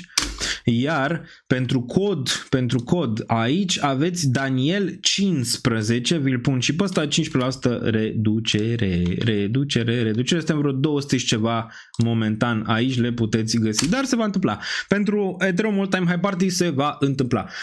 Eu în portofoliu n-am vândut deloc ETH și am undeva la 37-40 în zona respectivă, la 100 momentan probabil e procentaj în ETH din portofoliu. Am avut în Bitcoin o mare parte din bear market și am tot acumulat Bitcoin, dar având în vedere că v-am zis, nu în public, că o să vreau mai mult ETH, a trecut pe primul loc de ceva luni de zile.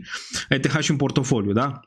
Dacă nu chiar un an. Și acum dă rezultat. O să vând și ceva ETH, desigur că o să vând și ceva ETH, cum am văzut și ceva Bitcoin, deoarece echilibru contează în final. Să stai departe de hype, să ai echilibru, să mai ai și ceva profit, cum am luat și în decembrie anul trecut, nu atât de mult pe cât aș fi vrut, dar am luat. Asta cumva m-a păzit să pot să iau Ethereum din nou la 1700 și la 1500, deoarece am mai avut lichiditate și stau bine momentan aici. Dar clar, profit probabil voi mai lua pe ETH, nu știu, 5300, 5500, rămâne de văzut, voi marca un 10% cel puțin în zona respectivă. Și apoi vedem dacă se duce, a zis că Tom Lee acum zice targetul meu pe care vă ziceam de ceva în timp, 10.000 pe ETH, zice că se va întâmpla până la final de an.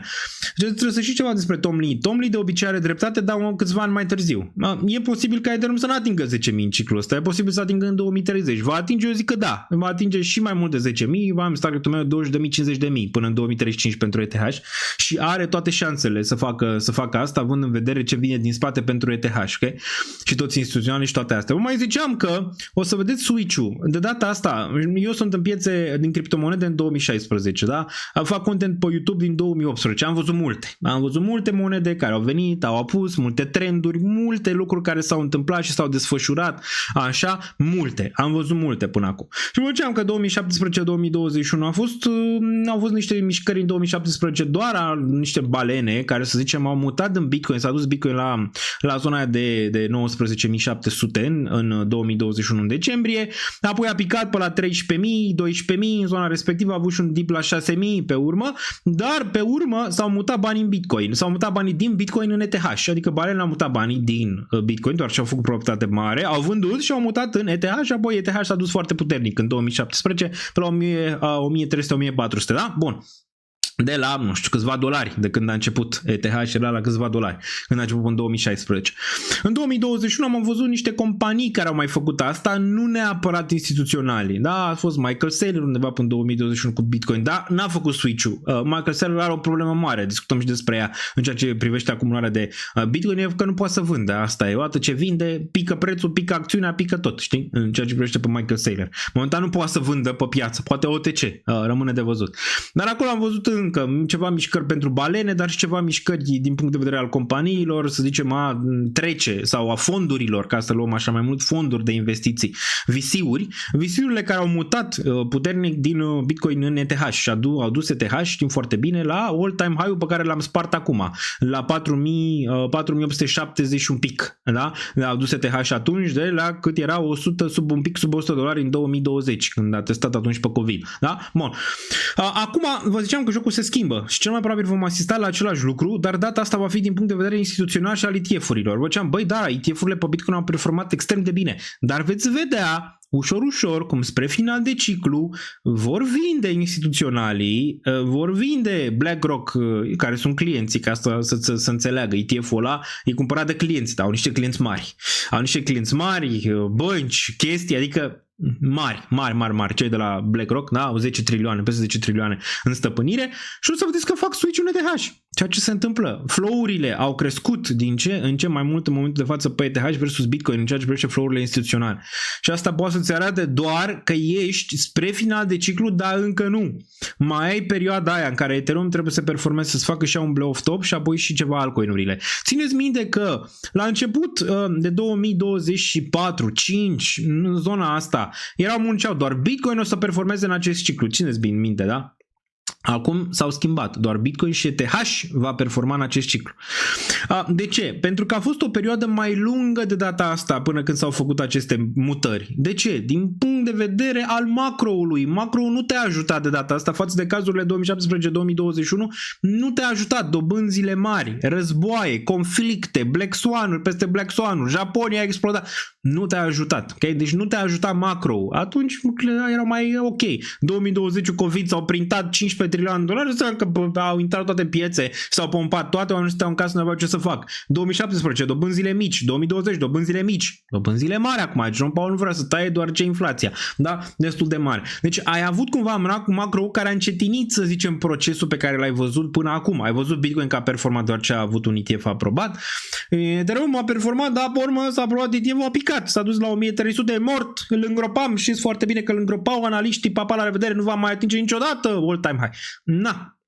Acum s-a întors și a atins și el all-time high. Sau și ea, nu ne roage să zicem că este domnișoară. Și acum este Bitcoin și ETH care va performa. Ei bine, teoria mea e că următoarea etapă, după ce Ethereum probabil va face all-time high, să face mai sus, a făcut deja, da, încă un all-time high, să face peste 5.000 și toate cele, va fi, data asta va performa Bitcoin, Ethereum și Big Caps, deoarece o să vezi și Big Caps că o să crească, o să vezi un BNB că o să crească, o să vezi un AVE, un Link care deja a început să crească, o să vezi și pe ăla spre all-time high și toate cele. Atunci să fie teoria, bă, crește Bitcoin, deci doar Bitcoin, ETH și Big Caps. Și apoi e o probabilitate ca să ai și small caps și atunci ajungi din nou la un ciclu similar cum a fost în trecut, dar un pic decalat și un pic mai diferit, care e normal, da? E normal.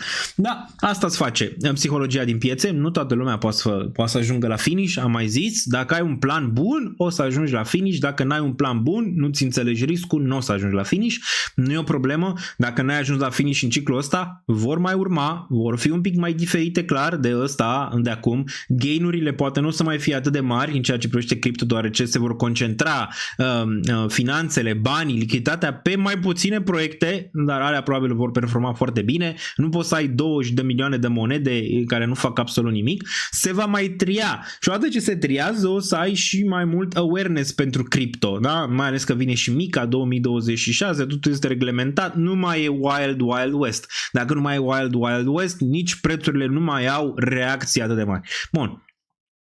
ETH la 1400 era noul Nokia, țineți minte? Da, ținem minte, îți dai seama și vă ziceam. Băi, mulți ziceau când era Ethereum pe la 3000, adu-mi sub 2000 că-l cumpăr. Țineți minte, eram pe live-uri. Ce, băi, sub 2000 dacă se mai întoarce, eu mai cumpăr. Cât ți-au luat? Mulți dintre voi din comunitatea asta au luat, pentru că înțelegeau ce se întâmplă acolo. Bă, dar alții, te uiți pe internet, păi mureau acolo, mureau găl de gât, gen la nivel să-l vândă. Dăm 2000 că-l vând. După ce au zis că dăm 2000 să cumpăr sub 2000, o dată ce era la 1400, dăm 2000 să ies. Știți că erau și pe live, mulți hateri atunci. Ce, Ethereum să atingă 2000, l-am vândut, papara să nu mai aude, sau 2500. Na, uite, acum aude din nou de el, după cum v-am mai zis, și acum e la all-time high. Cum să simte ăla care a vândut la 2000? Nasol, dar asta îți face piață, ok? Dar asta zicea, băi, hai să luăm sub 2000, Daniel, mai pică sub 2000. Da, mă, mai uite, a picat, s-a dus. L-ai luat când era la 1300 și ziceam, băi, e posibil pe anul ăsta să ai target pe ETH la 4000, că având în vedere că a picat sub 2000, 4000 ar fi normal. Cum? 4000? Și am zis, păi da, ai suficient ETH ca să zici că se duce la 10.000? Acum? Mulți nu aveau. E suficient ETH ca să se schimbe viața și uite acum, că nu e hype. Uite-te, bă, uite-te pe ce. Uite, nu e hype, era eu la 1300, puteai să iei, să bagi, să faci, să dregi, să... Na. E hype? Nu e hype. E Ethereum spre all-time high. Who cares, man? Nimeni. Pentru că nu s-a acumulat suficient. Și aici vorbesc de majoritate. Știu că mulți dintre voi, repet, din comunitate și-au făcut temele. Pentru că, se fac eforturi aici pe canal, nopți nedormite, live-uri peste live-uri, ore peste ore de discuții, de analize mai complexe și multe alte chestii. Daniel, dar tu ai ură pe XRP? Nu am ură pe XRP. Când m-a întrebat cineva de XRP, când era sub $1, v-am zis că va face all-time high. Și chat-ul a rămas, cum? Și Ripple va face all-time high? Da, și XRP va face all-time high. Și a făcut all-time high. Că nu-mi place mie ca proiect, da. Am o mică parte în XRP. Foarte mică, foarte, foarte mică în XRP. Vreau să am mai mult, da. Dar nu știam neapărat dacă o să performeze prea mult peste all-time high. Dar am avut ceva acolo. Pengu, am luat Pengu. Am luat și făceam de Pengu de când era sub un cent. Acum nu mai au ce să fac cu Pengu. Am luat sub un cent, v-am anunțat că am luat sub un cent. N-am ce să mai fac acum cu Pengu. La 300 țin poziția că poate duce mai sus. Dar am. Daniel, am luat și la 1500 că n-am prins subsolul, dar nu mai aveam suficientă lichiditate să iau ceva mai consistent. Și asta e chestia. Mulți dintre voi cumpărați dip-urile prea rapid și vă dați lichiditatea prea repede. Și nici măcar nu vindeți ca să vă puneți ceva din lichiditate înapoi. Okay? Asta e o problemă pe care am identificat-o pe următoarele cicluri sau pe următoarea perioadă. Vreți să faceți lucrurile diferit, ok? Deoarece mulți zic când piața crește, nu o să mai scadă niciodată. Ba, o să mai fim aici, crește, o să vedeți, crește, pică, face, drege, rupe, nu știu. Și când piața pică, mulți zic că nu o să mai crească niciodată. Ba da, o să deschidem moeturi, o să deschidem toate alea. Am zis cum a fost în decembrie cu CryptoAce. Ba da, ori se întâmple toate la timpul lor, deoarece se numește ciclicitate. Da, se numește ciclicitate și de-aia trebuie să ai răbdare și de-aia trebuie să ai un plan pentru asta. ETH peste 10 ca în următorul ciclu? Eu zic că da. Acum vedem dacă nu știi. Uite, dacă ne uităm la graficul ăsta, nu știi ce se va întâmpla când ăsta se va întoarce peste 5000. Deoarece aici va fi un FOMO destul de mare. Vă ziceam oricum că va fi FOMO aici. Ăștia care au ratat, vă ziceam, țineți minte analizele de aici, când am zis, Bottom mi se pare în proporție mare, 70% aici în regiunea asta când eram pe aici, da? În range-ul ăsta. Și v-am zis, e probabil să mai dea aici un fake-out, dar nu cred că le va da șansa sub 2000, că m-ați întrebat, sub 2000 ETH și nu s-a dus. Sub 2000 având foarte aproape și apoi s-a dus mai departe, deoarece nu poate să le dea șansa astora care au vândut sau nu au cumpărat aici. Vreau să-i forțez să cumpere aici, vreau să-i forțez să cumpere aici, tot așa. Și aici la fel, le-am mai dat un fake-out și aici le-am mai dat un fake-out și aici la fel. Vreau să-i forțeze mai sus. Acum, teoria pentru septembrie, ați văzut, în majoritar, nu știu, ne uităm și la noi în comunitate imediat. Bullish 60%, da, dar aici, să zicem, în comunitate, oamenii, să zicem, mai au idei diferite. mai au idei diferite. Adică nouă ne place psihologia pe acest canal și de asta probabil e cum e aici, bearish 40%, bullish 60%. Dar dacă faci acest pool pe alte comunități, mai ales din extern, mulți așteaptă un mare crash în septembrie. Unul destul de mare, nu știu, să ducă la 3500-3200. Păi eu nu știu dacă se va întâmpla acest crash și nu-mi clin pentru el, pentru că majoritatea așteaptă acolo din nou, exact cum așteptau și aici. Vine crash-ul, vine crash-ul, vine crash-ul. Erau youtuberi, gata mă, mergem înapoi sub 2000. Na, că nu s-a dus sub 2000, nici nu s-a dus sub 2000 și aici. Bă, trendul este prietenul tău. La cripto este simplu, când ai trend up, ești up. Când ai trend down, ești down. E simplu, uite, ai avut trend down aici, s-a ținut. Bă, până când se sfârșit, a pus un bottom, mai e și un reversal. Ai reversal pe acest grafic? N-ai. Ar trebui să pice, nu știu, 4000, ar trebui să pice regiunea asta, 3700, ar trebui să pice 3300 ca să te gândești la reversal mai nasol aici în ceea ce privește ETH. Da? La fel și aici, ai trend down, down, down, down, down, down, up, up, up, up, up, up, up, da? Ok. Dar ești în trend up aici în ceea ce privește ETH, la fel și pe weekly. La weekly ești aproape de all-time high și lumea e bearish. Adică ești aici, ok, în zona asta, cum făceam și la Bitcoin, da? Când era în zona respectivă. Când eram aici. Băi, oamenii aici erau bearish, deci suntem aproape de all-time high și oamenii sunt bearish în regiunea asta de aici. Țineți minte cât de grea a fost perioada asta. Aici mulți acum compară că, domnule, a face același lucru. Nu e aceeași situație ca la Bitcoin. Aici știm foarte bine ce s-a întâmplat. Au venit niște probleme economice destul de mari aici pentru a-l ține pe ăsta în regiunea asta o perioadă pentru a face mutarea asta. Dar și mulți aici, în regiunea asta, erau bearish. Uite, vezi? Pe candela asta. Când a 69.000 s-a dus până în 65 în range-ul ăsta. Bearish până s-a dus în 73, s-a dus înapoi în regiunea de 68, bearish. Până a făcut asta, direct. Aproximez că Ethereum nu va face același lucru ca Bitcoin. Adică nu va sta în lateral 6 luni, 7 luni de aici, adică în regiunea asta. Ce cred că ar trebui să facă din punct de vedere psihologic, acum țineți cont că e o analiză și voi vă gândiți la ea, vedeți dacă face sens din mai multe perspective și luați deciziile pe care vreți să le luați. Dar eu zic că ar face mai mult sens ca în septembrie să te duci mai sus, nu? Bă, tu dacă ai fi acum market maker să luăm sau dacă poți să controlezi, să zicem așa, o dinamică, unde ai controla-o în momentul de față? Ai controla dinamica în jos sau ai controla-o în sus? Adică ai controla dinamica, nu știu, în 3500 când toată lumea așteaptă. Mulți au vândut, că mi-au dat mesaje prieteni. Am vândut ETH 50%, 30%, 40%. Am vândut, eu cumpăr mai jos, sau mulți au vândut tot în momentul de față. Să cumpere mai jos, cu ideea să cumpere mai jos, înțelegeți? Aici. Tu ce ai face? Le-ai da alora care așteaptă corecția în septembrie, zonele alea, nu 3500, sau mai degrabă le-ai face o mutare, gen în prima parte să le dai așa o momeală, nu știu, să ducă pe aici, până în zona asta, poate o momeală aici, le-ai da o momeală de genul ăsta și apoi le-ai face o mutare de genul ăsta, ok? Să-i lași ce s-a întâmplat? Adică așteptam corecția unde e? Adică băi, unde e corecția? Nu mai vine. Să-l sune Gigel pe Gigi, că ai văzut Gigel 5500 TH și am văzut la 4500, ce facem? Intrăm acum, că nu mai prindem noi nivelul ăsta de 5500. Duce la 10.000, Tom Lee, Daniel Niță, ăia, stânga, dreapta, bam, bam, bam, bam, bam, bam, toată lumea să duce. Trebuie să luăm și noi acum că pierdem trenul. Nu e mai, să zicem, interesant psihologic să faci mutarea asta și să-i prinzi aici? Și să-i prinzi aici? Să-i prinzi la 5500, să-i prinzi la 6000 și apoi să faci mutarea. Adică de aici să faci un 40% care te-ar duce la 3500 din regiunea asta sau să faci un 30% care te duce înapoi la 4000. Eu zic că ar putea fi mai interesant. Decât să o duci aici, acum. Acum, dacă ăsta în septembrie chiar corectează aici, cum vrea toată lumea și așteaptă toată lumea să cumpere aici, ETH, păi probabil se face mai jos, domnilor.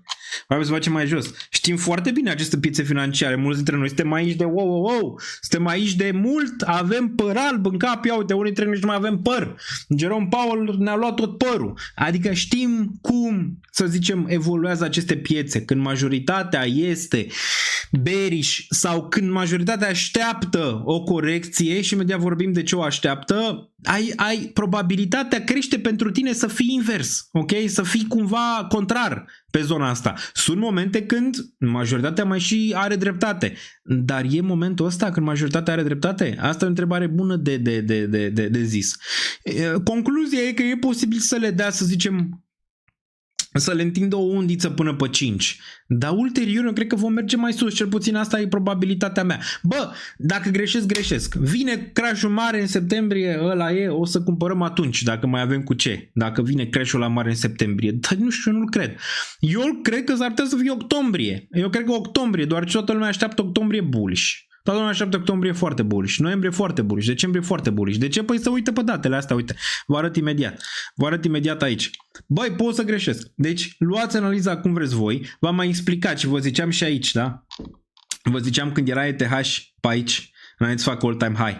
Vă ziceam în regiunea asta că l-așteam să facă all-time high.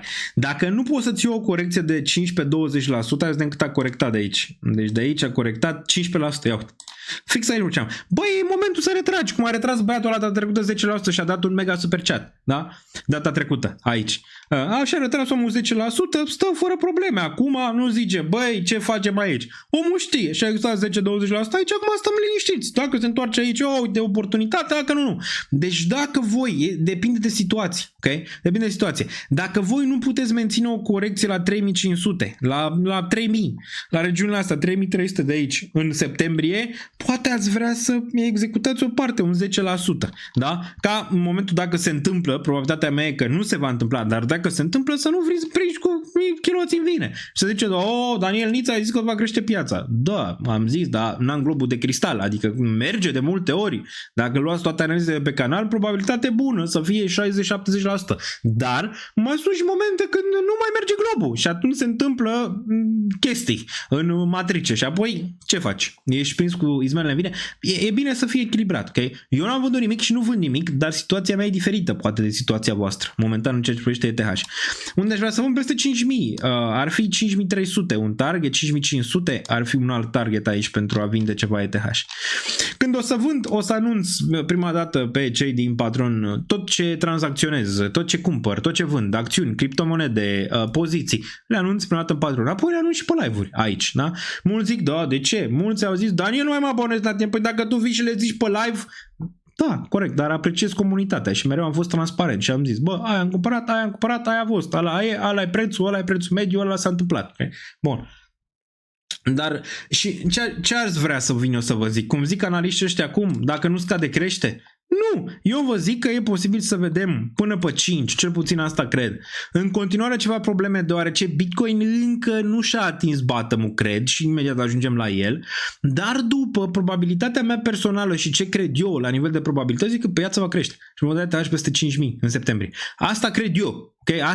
Pe asta merg eu. Nu retrag momentan din ETH, deoarece eu merg pe asta. Okay? Eu merg pe asta. Dar eu nu o să vă zic analiștii aia 15.000 de scenarii, uite scenariul ăsta, uite-l pe ăla, dacă s-a întâmplat ăla sunt un geniu, dacă s-a întâmplat ăla sunt un geniu. Sau să fac flip-flop, cum îi vedeți pe ăștia, ca clătitele, să aruncă în tavă, bearish în septembrie, dar bullish la final de august, bearish la început, dar bullish la final. Păi nu mai înțelegi nimic la finalul să-ți dea un tweet că au avut dreptate. Bine, mă! Bine, ai avut dreptate. Bravo.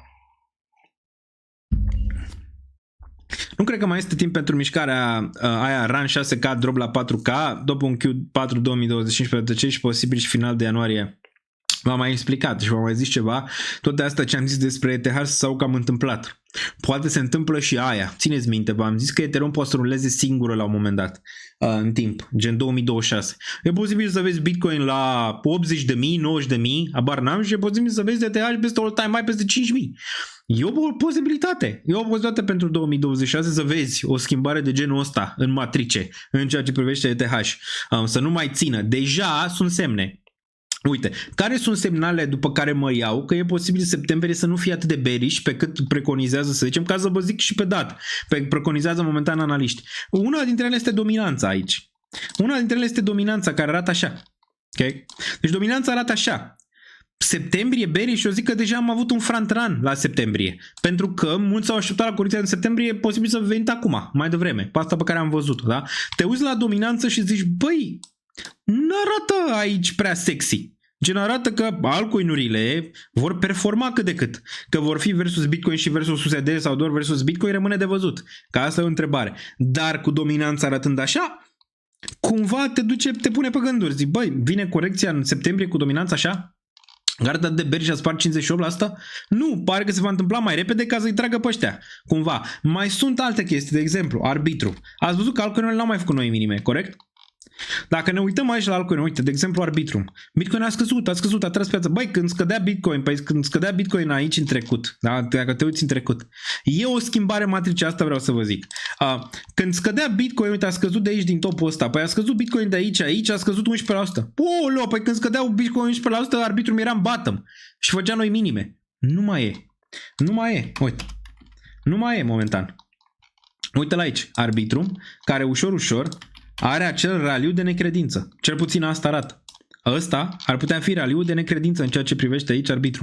Și ține 52 de cenți. Nu e nici măcar la 37, nu e nici măcar la 43, nu e nici măcar la 32, nu e nici măcar la 47, ține 50 de data asta, ok? Se poate vedea. S-a dus un pic mai sus, a corectat, dar ține prețul mai sus. Și asta intră din nou între teorie că ceva un pic se schimbă în matrice față de cazurile astea, uite. A urcat, m-a corectat înapoi până în bottom aici. Din mai 2025 până în iunie, ia uite.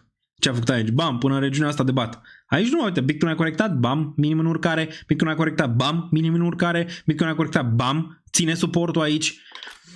Cumva e un pic diferit aici data asta în ce privește, uite și la ETH, da? Ce făcea ETH când Bitcoin pica? Păi iau, minime. Opa, minim. Aici încă o dată Bitcoin a picat, a picat și Ethereum mult. Aici mai puțin. Cumva ceva e un pic schimbat în ceea ce privește dinamica pieței, ok? De asta zic că probabil sezonalitatea, hai să ne uităm un pic la ea, că toată lumea se uită la asta și pe asta analizează, ca să vă arăt la nivel de sezonalitate, ca să vorbim pe date.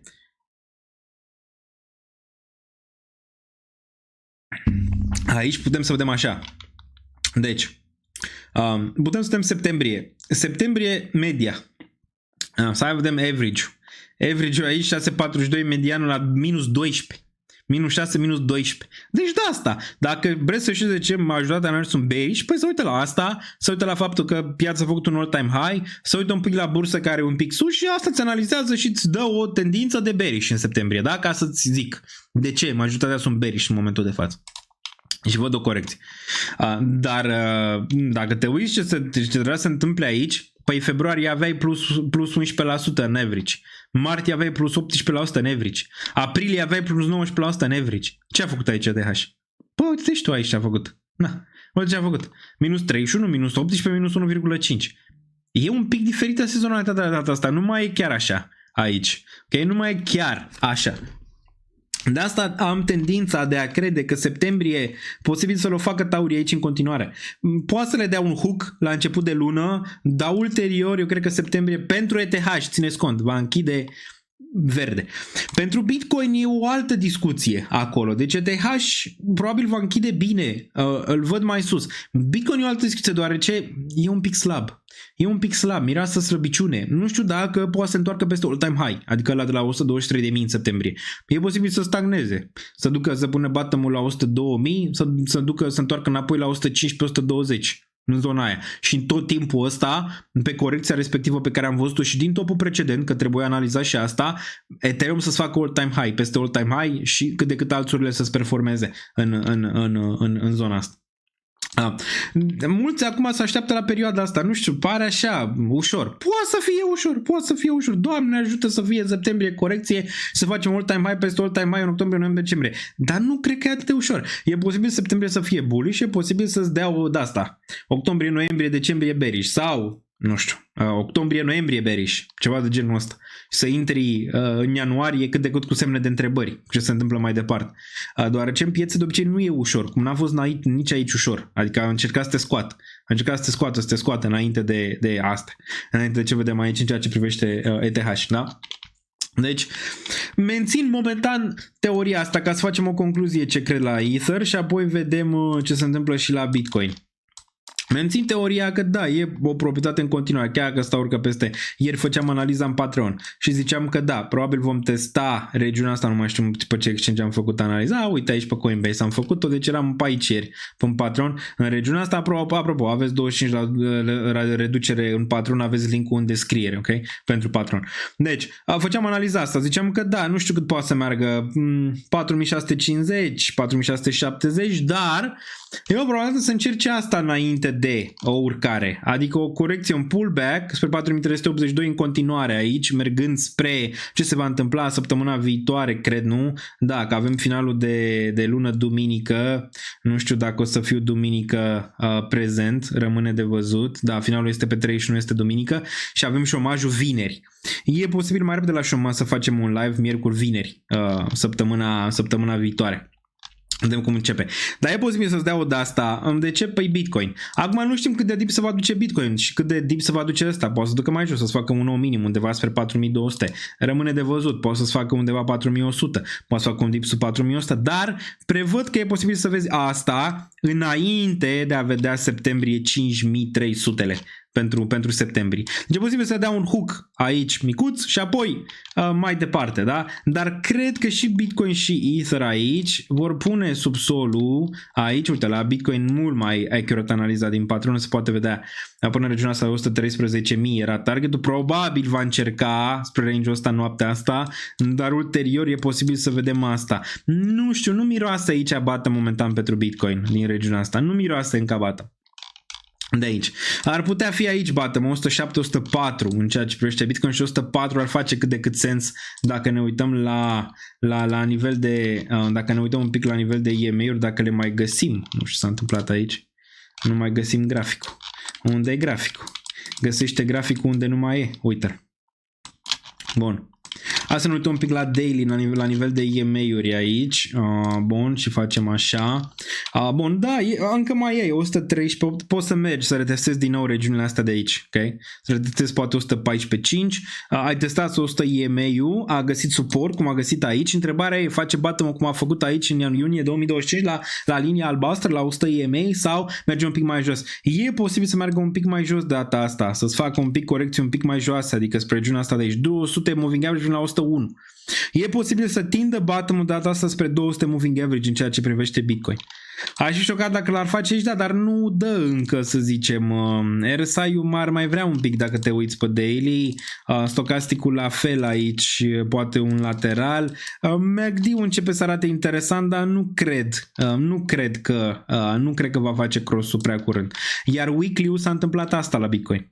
De obicei când ai cross-ul de aici mai coboară. Dacă te uiți pe RSI, ți-a pierdut mai 14, de obicei mai coboară în zona mediană de 50. Oricum mai dau Bitcoin e problema, în niciun caz de TH, uite la stocastic, poate să meargă un pic mai jos la median. Aici. Da, ai testat spre 21 EMA, a fost 109.000, dar de cele mai multe ori vii un pic mai aproape de ultimul range, gen de 101, aici pentru un bottom. De asta zic, 104, 103 ar putea fi relevant pentru un bottom și ai putea să-l vezi până pe 5 sau poate până la final de lună. De ce nu? Aici până duminică în ceea ce privește Bitcoin. Acum, Bitcoin ca să salveze trebuie să închidă peste 115-116 săptămâna. Nu știu dacă va reuși să facă asta. Avea aici un gap pe care ziceam că cel mai probabil îl va închide dacă ne uităm pe CME. Hai să ne uităm un pic pe ce timeframe-uri erau BTC1. Da. Bun, hai să ne uităm la gap-ul ăsta. Deci are un gap aici până în 116. E posibil să vină să închidă din gap-ul ăsta înainte de a continua în zona de jos, ok? Contează și cât de mult se duce ETH aici. Dacă se duce în zonele astea, pe urmă îți corectează doar 4100-4200 maxim. Dacă se duce de aici direct, probabil să-ți corecteze un pic mai aproape de regiunile astea, ok? Până pe 5. Dar cred că până pe 5 la șomaj, posibil șomajul să-ți confirme un bottom aici în ceea ce privește Bitcoin și ETH și apoi să vezi urcări și face sens să faci un pricing real până pe 17, unde desigur Jerome Powell este așteptat să taie dobânda. Pe 17 septembrie desigur vom avea live, avem și proiecțiile economice pentru Fed pe următoarele 3 luni, deci este un live foarte important și o ședință Fed destul de important. Va mai decide desigur soarta și inflația, deci avem șomajul pe 5 săptămâna viitoare vineri, încercăm un live, rămâne de văzut, și apoi cealaltă săptămână avem inflația, care și e importantă să nu urce prea puternic. Dar dacă piața muncii are un crack mare, nu mai contează ce se întâmplă cu inflația, rămâne de văzut ce se va întâmpla la piața muncii. Eu zic că e posibil șomajul să urce la 4,3. Bun. Deci asta aici, ca un overview așa, v-am explicat și de ce, uitându-mă la dominanță, pare că nu miroase neapărat la corecția aia pe care o așteaptă analiștii, pare că nu miroase aia, miroase mai mult trap, capcană pentru tauri, una reală în septembrie, dump pe urmă să le dea în cap în octombrie. Pentru mine face sens. Sau pump mare parte din luna septembrie și dump spre final de septembrie, început de octombrie. Așa ar face un sens. Dar e sens ca lucrurile să meargă mai sus, pentru că trebuie să forțăm capitalul de pe margine să facă FOMO. Trebuie forțat, trebuie strâns, subjugat, trebuie orice. Ca o de-asta, o portocală trebuie.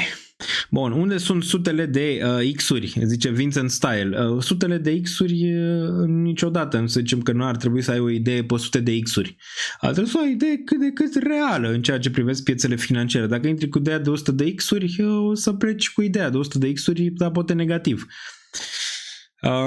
Bun, 10 de X-uri a fost numai că în jos. Da, la arbitru mai chestie care fiurile pe rețea NTH și ETH și la OTH aproape posibilul motiv pentru care ARB se menține și multe altele, TVL-uri și multe altele. Bun, avem aici o campanie cu cei de la Bybit. Deci aveți linkul ăsta aici. Sunt înscrieri la World Series of Trading pe Bybit aici pe EU. S-au deschis premii până la 1 milion. Dacă apăsați pe linkul ăsta de aici, vă puteți înscrie, da? Deci vă puteți înscrie doar de pe linkul ăsta și puteți face parte va fi țară contra țară. Deci va fi România contra alte țări. Deci odată ce vă înscrieți, veți face parte din pool-ul de România. Dați apăsați click-ul ăsta dacă sunteți pe Bybit, da? Și dacă nu aveți cont puteți face, primiți și, cred că până la 50 de USDC dacă faceți cont prin linkul ăsta, deci puteți face cont și puteți face parte. Uite, dacă cumva ajungem sus, BMW seria 2, poți să zbori cu luxury private jet și multe altele pe care le poți câștiga aici. Dacă vreți să vedeți care sunt, să zicem așa, regulile, trebuie să ai cont Bybit, KYC complet, active minim de intrare de 100 de USD, deci trebuie să te pui 100 de USD, cripto, car, ce vrei tu, volum minim pentru premii 5000 de USD, deci trebuie să ai cumva volum minim de 5000 făcut pentru a putea avea. Fond premium 1 milion am zis aici, 400.000 de USDC, 29 de echipe, câte una pe țară, clasament bazat pe PNN, acelor cei mai buni 50 de membri eligibili, primii 20 de membri din fiecare echipă primesc 20% din premiul echipei, toate echipele primesc o parte din fond, deci o parte din fond va primi oricum, deci e păcat să nu intrați. Clasament individual, volum de tranzacționare, puteți vedea aici pe volum de tranzacționare 250.000 de USDC și aici aveți călătorie, Rolex, chestii terestri. Bun. Top 5 pe țară ca volum după volum și aici mai sunt 100.000 și tot așa. Deci multe reward-uri și dacă vrei să apeși și pe linkul ăsta, o să ai și de pe linkul ăsta, o să poți să-ți faci cont să primești până la 50 de USDC, o să-l pun și pe ăsta pe chat. Deci puteți intra în chestia asta dacă tranzacționați. O să vă zic un pic mai târziu, dacă mi-amintiți, de un proiect interesant pe care îl puteți farma dacă sunteți traderi. E un fel de Hyperliquid pe ETH și puteți farma dacă tranzacționați acolo. Puteți farma gen prin tranzacționare, puteți să faceți și hedge-uri, poate faceți un short pe Hyperliquid, un long pe acel exchange și atunci puteți primi puncte. Punctele alea se vor transforma la un moment dat în bani când moneda se va lista. Și e probabil să fie un contragandam bun pentru Hyperliquid. Hyperliquid care performează foarte bine. Hai să mergem pe danielniță.ro. Deci vă pun aici all time high party-ul, da, pe chat, vi-l mai pun o dată. Aici mai găsiți bilete, cod pentru reducere Daniel Niță 15 și vă pun imediat și danielniță.ro. Dacă nu știți ce este danielniță.ro, este site-ul meu, puteți să intrați pe danielniță.ro. Dacă apăsați dashboard, aveți aici un view, care sperăm să se încarce. Bun, aveți aici un view foarte interesant Puteți să vedeți multe chestii aici despre cripto, despre acțiuni, imediat trecem prin ele prin fiecare în parte. Pe ăsta puteți să-l vedeți fără cont, deci pe ăsta nu trebuie să aveți cont, dar dacă vreți să faceți mai multe lucruri în dashboard, trebuie să faceți cont pe danieliță.ro, o să pun și logarea cu Google, probabil din zilele viitoare, dar dacă ne uităm aici, putem să vedem așa în dashboard-ul ăsta, pe partea de cripto, total market cap-ul astăzi putem să-l vedem la 3,91 de trilioane, urcare de 2,2%. Ce nu-mi place aici și de asta cred că posibil piața va mai corecta și nu va fi ăsta de fapt bottom-ul atât de ușor aici, ci până în 5 vom mai corecta, e faptul că volumele aici minus 20% în volume. Deci pe urcarea asta e urcarea așa puerilă momentan pe volumele astea de aici. Acolo market cap-ul putem să vedem 1,1 trilioane, 2,4, stă bine piața de altcoins, dominanța BTC în corecție 57,3 foarte bine, iar dominanța ETH un pic în urcare. Bine.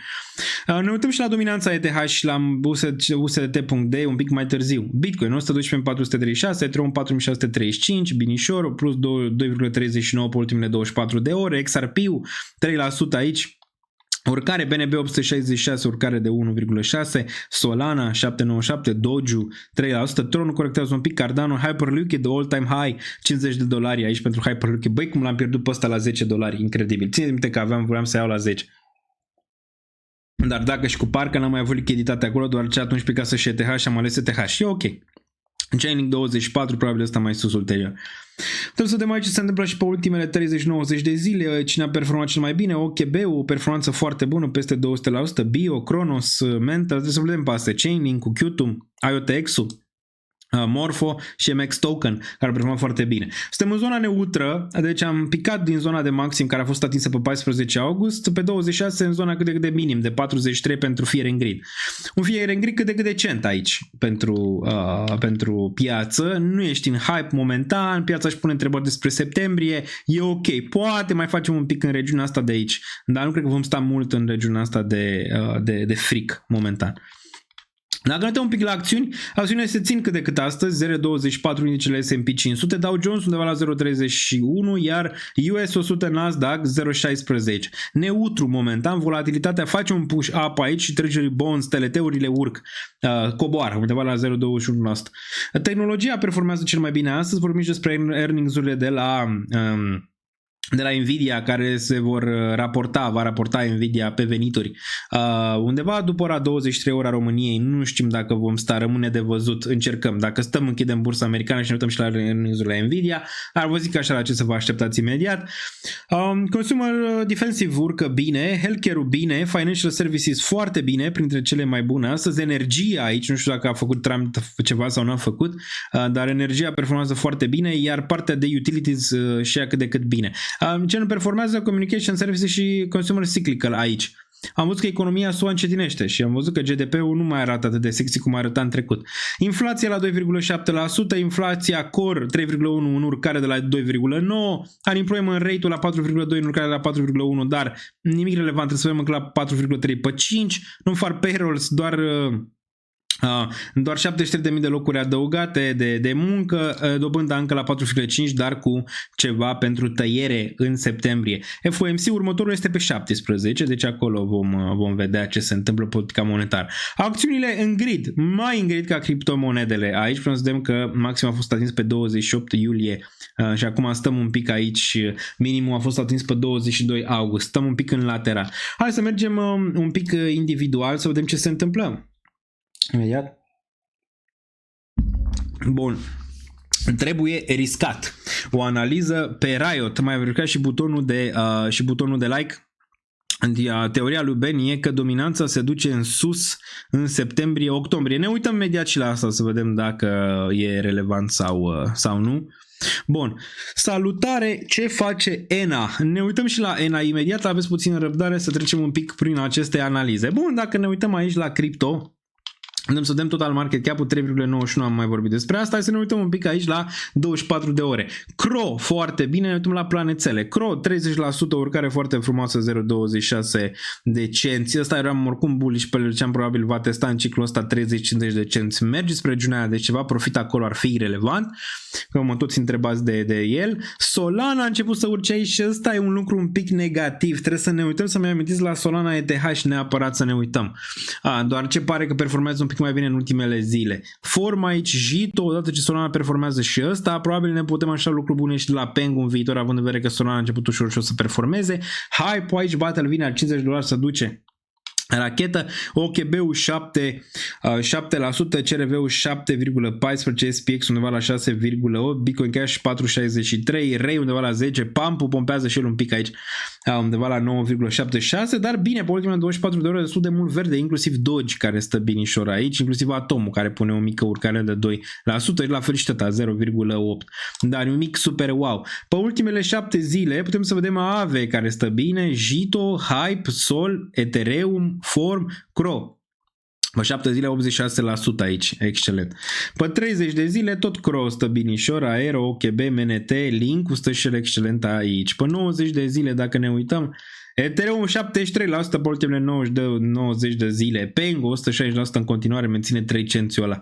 Aici Seiu a stat și el foarte bine, Feciu pierzător, Virtual pierzător, aici putem să dăm Pump, pierzător minus 50% pe 90 de zile. Hai să vedem și top 200 dacă se încarcă.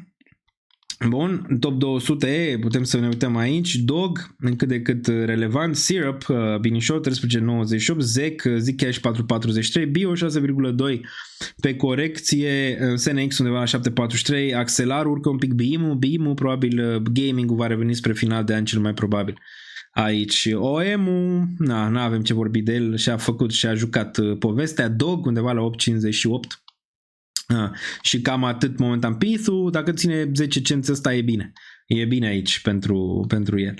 Bun, cam asta pe cripto. Dacă aveți cont, puteți să vă puneți la favorite ce vreți voi. Deci aveți aici, vă duceți în secțiunea de jos și vă puneți la favorite monedele pe care le vreți și apoi le puteți găsi aici, în secțiunea asta de favorite, le puteți și căuta aici. Așa că vreți să vedeți, de exemplu, Hart. Îl puteți căuta și o să vă apară aici să vedeți pe cel ok.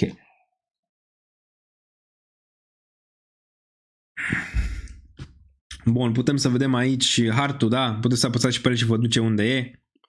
Pe locul momentan 593 și minus 295. Dar puteți să-l adăugați și la favorit pe urmă. Da, și apoi puteți merge la favorite. Și la favorite vedeți doar criptomonedele pe care vreți voi să le vedeți. Bun, mai departe. Da, puteți să vedeți aici.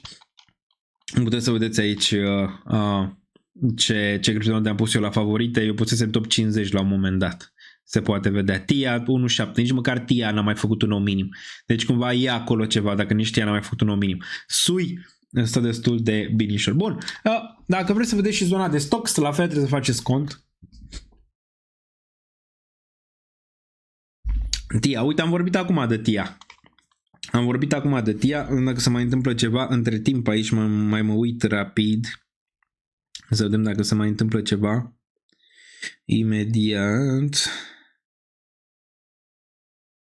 Bun. Bun. Avem aici Alexandru care a dat pledge în Patreon. Imediat. Vedem dacă mai e ceva relevant, dacă mai zic ăștia ceva. Momentan nu.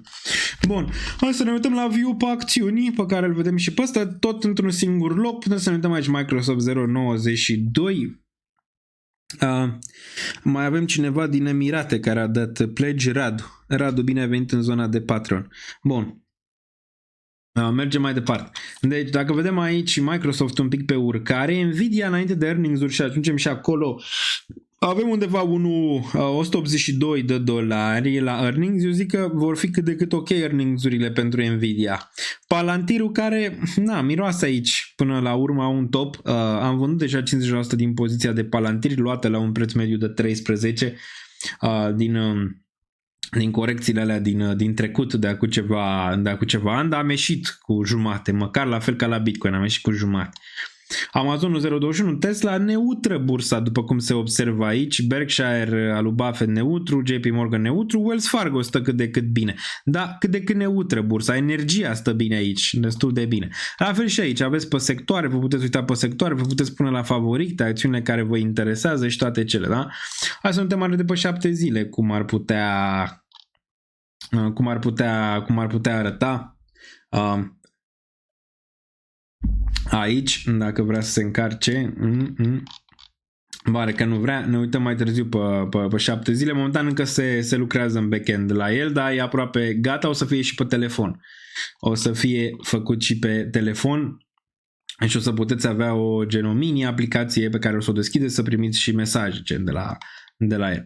Bun, mai departe, Ada, ce părere ai? Ce mai facem cu TIA? Că nu mai zic nimic de ea. Teoria lui Ben e că dominanța se duce în sus în septembrie-octombrie.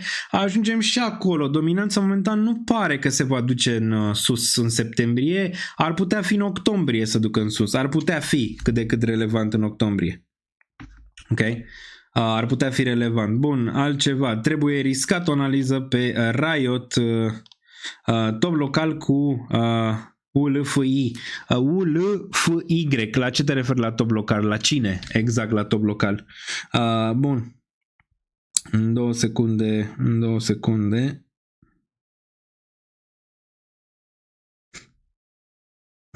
Să dau un mesaj. Ups. Din nou trebuie un pic lucrat. Revenim. Când își revine, mergem și la partea de a vedea ce se întâmplă cu Nvidia și toate cele. Între timp ne întoarcem aici. Zicea Cohen că avem dominanța 58% aici. Se poate vedea și zicea el că urcă în septembrie. Nu prea o văd momentan. Adică nu prea o să treacă de 59% nivelul ăsta de aici. Dacă ne uităm la weekly rapid, e la un mic suport, dar nu e nimic super relevant. Adică nu e să zici, wow, e ceva super relevant aici, bounce-ul ăsta. Bounce-ul ăsta care a venit și imediat a fost rejectat. Nu, cred că merge mai jos. Eu cred că în septembrie vedem dominanța aici, undeva la 55-54%. Deci în regiunea asta cred că vedem dominanța. În regiunile astea de jos și atunci putem să vedem ce se întâmplă mai departe aici. În regiunea asta pe dominanță. Deci nu cred că vedem mai sus de zona asta în septembrie. Ce bounce? Adică bounce undeva la 62, 63. E posibil bounce să vină undeva în octombrie. Adică de aici. E o posibilitate. Adică de aici aș putea să o văd în ceea ce privește dominanța. Dar nu, dacă te uiți la ETH BTC, uite cât de repede a recuperat. Ăsta pare că vrea mai sus, gen pare că vrea 045, 049 și e posibil să vezi 049 și ăsta e targetul meu pentru septembrie, aici, pentru ETH BTC. Și aici, da, poți să te aștepți la o corecție. Desigur, mai este și Solana ETH, care am zis că ne uităm la Solana ETH, aici. De Solana ETH, care, da, arată un pic de amenințare, un plus 6%, dar nu știu dacă va trece de un 0,047. Asta e singurul lucru bearish pe care îl văd, că Solana ETH cumva îți încearcă aici oricare. Dar teoria zice că nu va trece de nivelul ăsta și va rejecta de aici și va continua nivelurile de jos. Cam asta aș putea să văd. Bun. Imediat mergem mai departe. Bun, ne putem uita aici, că ziceam pe luna viitoare, la calendarul economic, dacă apăsați, vă duceți calendarul economic în regiunea asta și puteți să aflați aici, da, încă se lucrează la el, se poate observa că se fac aici schimbări în ceea ce privește calendarul economic, da, se mișcă un pic mai greu momentan, se fac în continuare schimbări pentru a avea un view și mai bun, mai ales în calendarul economic și raportări și în datele cheie aici. Bun, deci dacă ne uităm în regiunea asta, avem pe 5, da, unemployment rate se poate observa aici pe data de 5 și non-farm payrolls. La unemployment încă nu avem neapărat un target momentan, probabil o să fie undeva la 4,3. La non-farm payrolls avem 50.000 în momentul de față, ca și target. Posibil să vină ăsta non-farm-ul pe 50.000, e posibil totuși unemployment să vină mai sus, ceea ce aduce la o confirmare clară de tăiere de dobândă. Core-ul pe inflație aici putem să vedem că va fi săptămâna cealaltă pe 11 și inflația la fel. Putem să vedem aici 2,7 este anterior. Încă nu avem, să știm așa, o aproximare momentan, probabil săptămâna viitoare. Și apoi avem Michigan Consumer Sentiment, FOMC Economic Projections, cum am zis mai devreme și cu FOMC-ul, decizia Fed pe 17. Cam astea ar fi Cam astea ar fi cele reale, ok? Pentru perioada viitoare, pentru luna viitoare. La raportări financiare putem să vedem săptămâna curentă. Nvidia raportează astăzi pe 27 și pe asta le găsiți aici, în zona de calendar. Calendarul economic și calendarul de raportări. Vreau să ne uităm aici. Nvidia așteaptă un 46,13 aici în nivel de revenue, de venit, și 1,7 la nivel de EPS. Eu zic că le va lovi, eu măcar zic că va lovi asta, venitul estimat, undeva peste 46. Eu aproximez un 47,5, 48 aici, la nivelul ăsta. Care ar fi bine. Întrebarea e dacă deja a făcut price tint sau nu. Ne uităm un pic spre final de program pe Nvidia, vedem ce se întâmplă acolo.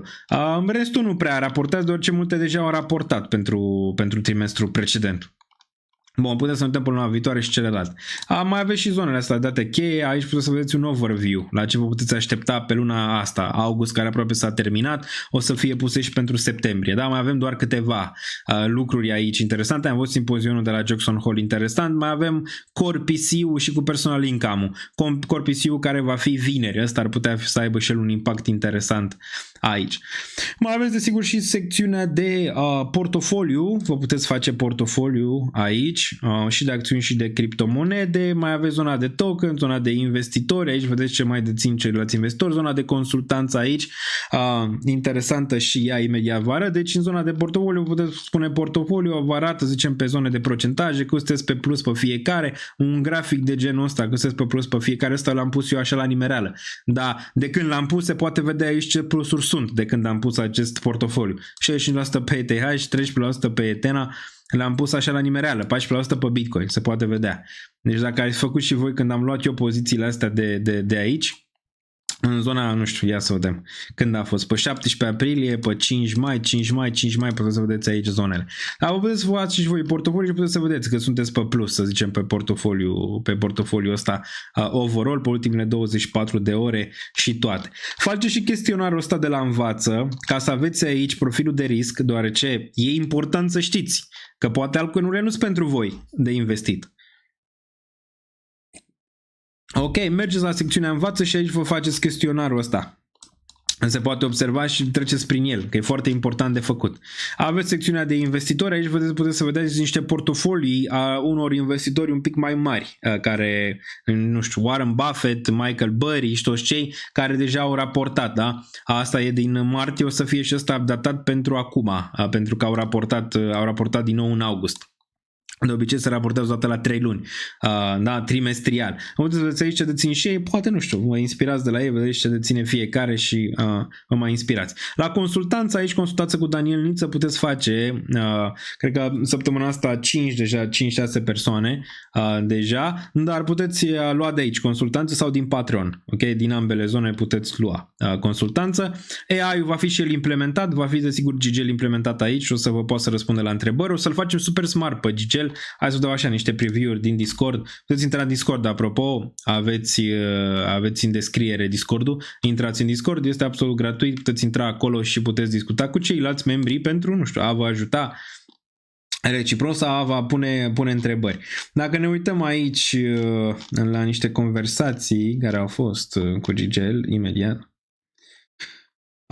Bun, putem să vedem aici, Gil Clip a fost jucat de câte ori în acest an, ziua de joi este piața a scăzut și a zis, borfacile, nu am găsit statistici pentru asta. Păi ne răspunde și el ce poate. Știi, uite, raportările Nvidia sunt astăzi, de exemplu, ceva întrebat dacă raportările Nvidia sunt astăzi. Raportările Nvidia sunt astăzi, la ora 23 ora României, după închiderea bursei din SUA. Da? Și uite, îți zice și unde să urmărești podcastul. Deci poți să-l întrebi. Acum, numai cei care sunt în secțiunea de Patreon pot întreba momentan, dar în perioada viitoare va fi pus și cel general când îl vom updata pe Gigel și va ști gen să facă și grafice, va ști și niște, va fi updatat și la niște subscripții plătite, nu știu, Bloomberg sau alte zone, atunci ăsta basic va rămâne pe cea și celălalt va fi trecut separat într-o altă categorie. Dar momentan știe. Pentru cei în care vreți să intrați în Discord, o puteți face, aveți mai jos, da?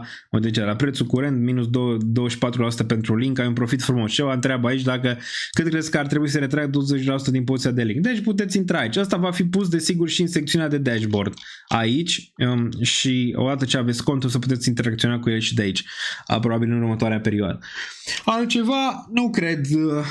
Mai testați voi aici, vedeți dacă mai găsiți bug-uri, chestii, le puteți raporta, dar momentan merge destul de bine și o să fie și o aplicație mobilă.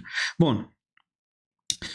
Eu am făcut chestionar și nu am primit nimic. Păi ce, trebuie să primești ceva? Trebuie să primești profilul de risc. Asta zic. N-ai cum să nu primești, că zice ce profil de risc ai.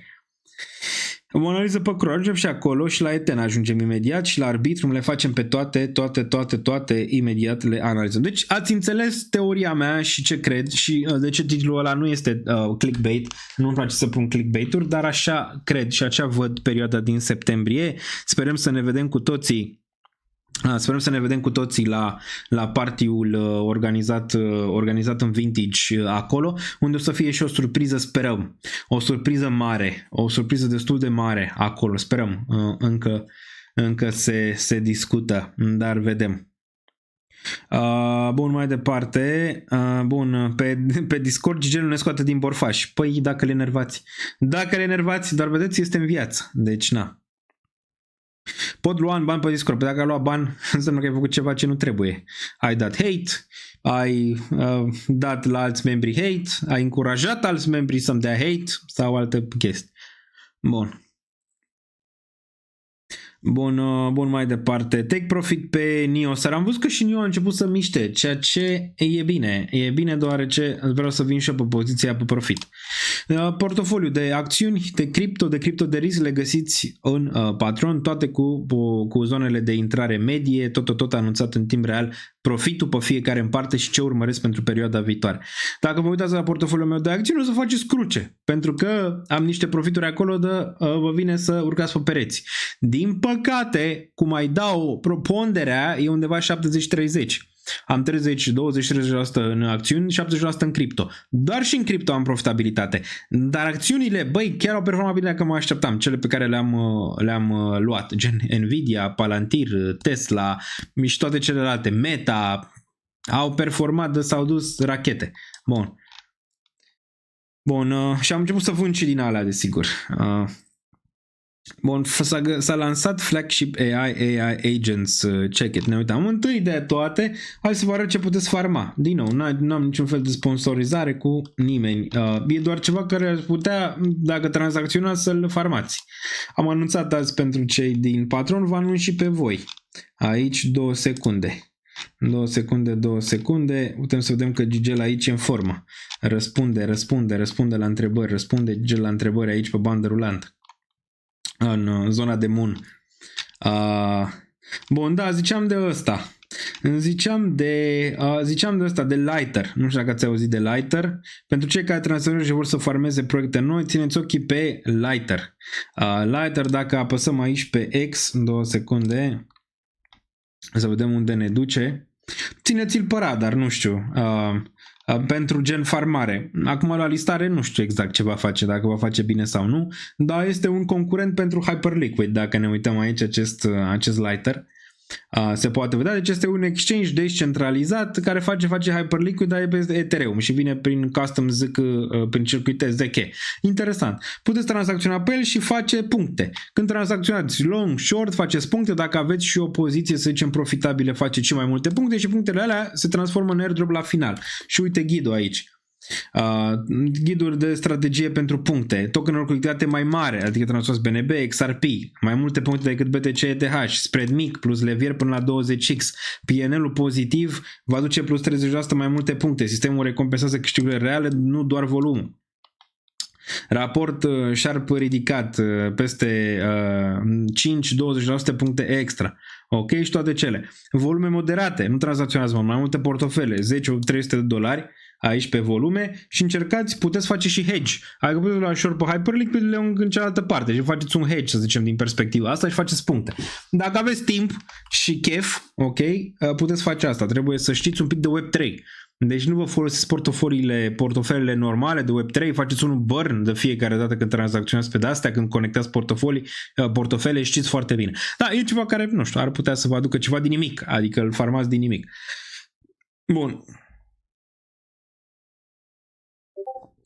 Bun. Și aveți grijă când tranzacționați, dacă nu știți să o faceți. Bun, la nivel de tranzacționare aveți Bybit, aveți BingX, aici aveți la BingX, dacă mergem jos, în descriere, aveți toate linkurile aici, în secțiunea de descriere, da? Deci tot aveți aici. Aveți promoție de la BingX până la $130 gratis la depozit pentru cei noi. Apăsați pe linkul ăsta, bam, și vă duceți în secțiunea de task.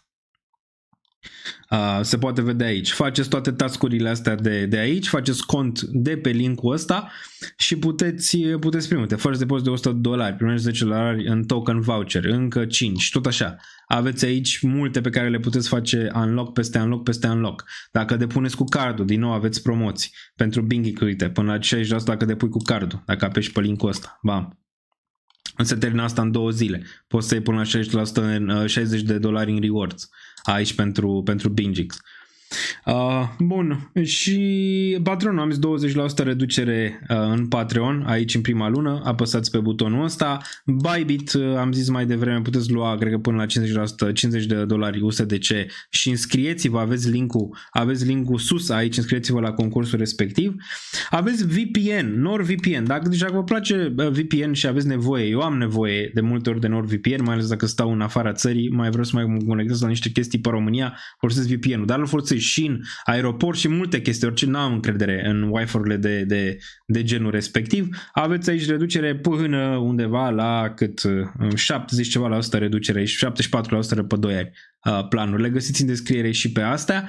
Merch dashboard v-am zis deja și platformă XFi aici pentru cripto, unde puteți depune, retrage cu cardul românească și vor lansa și token în perioada viitoare. Sperăm să fie unul de succes, doar ce exchange-urile au performat foarte bine, cam toate. Investiții, acțiuni, ETF-uri pe eToro, aici puteți vedea,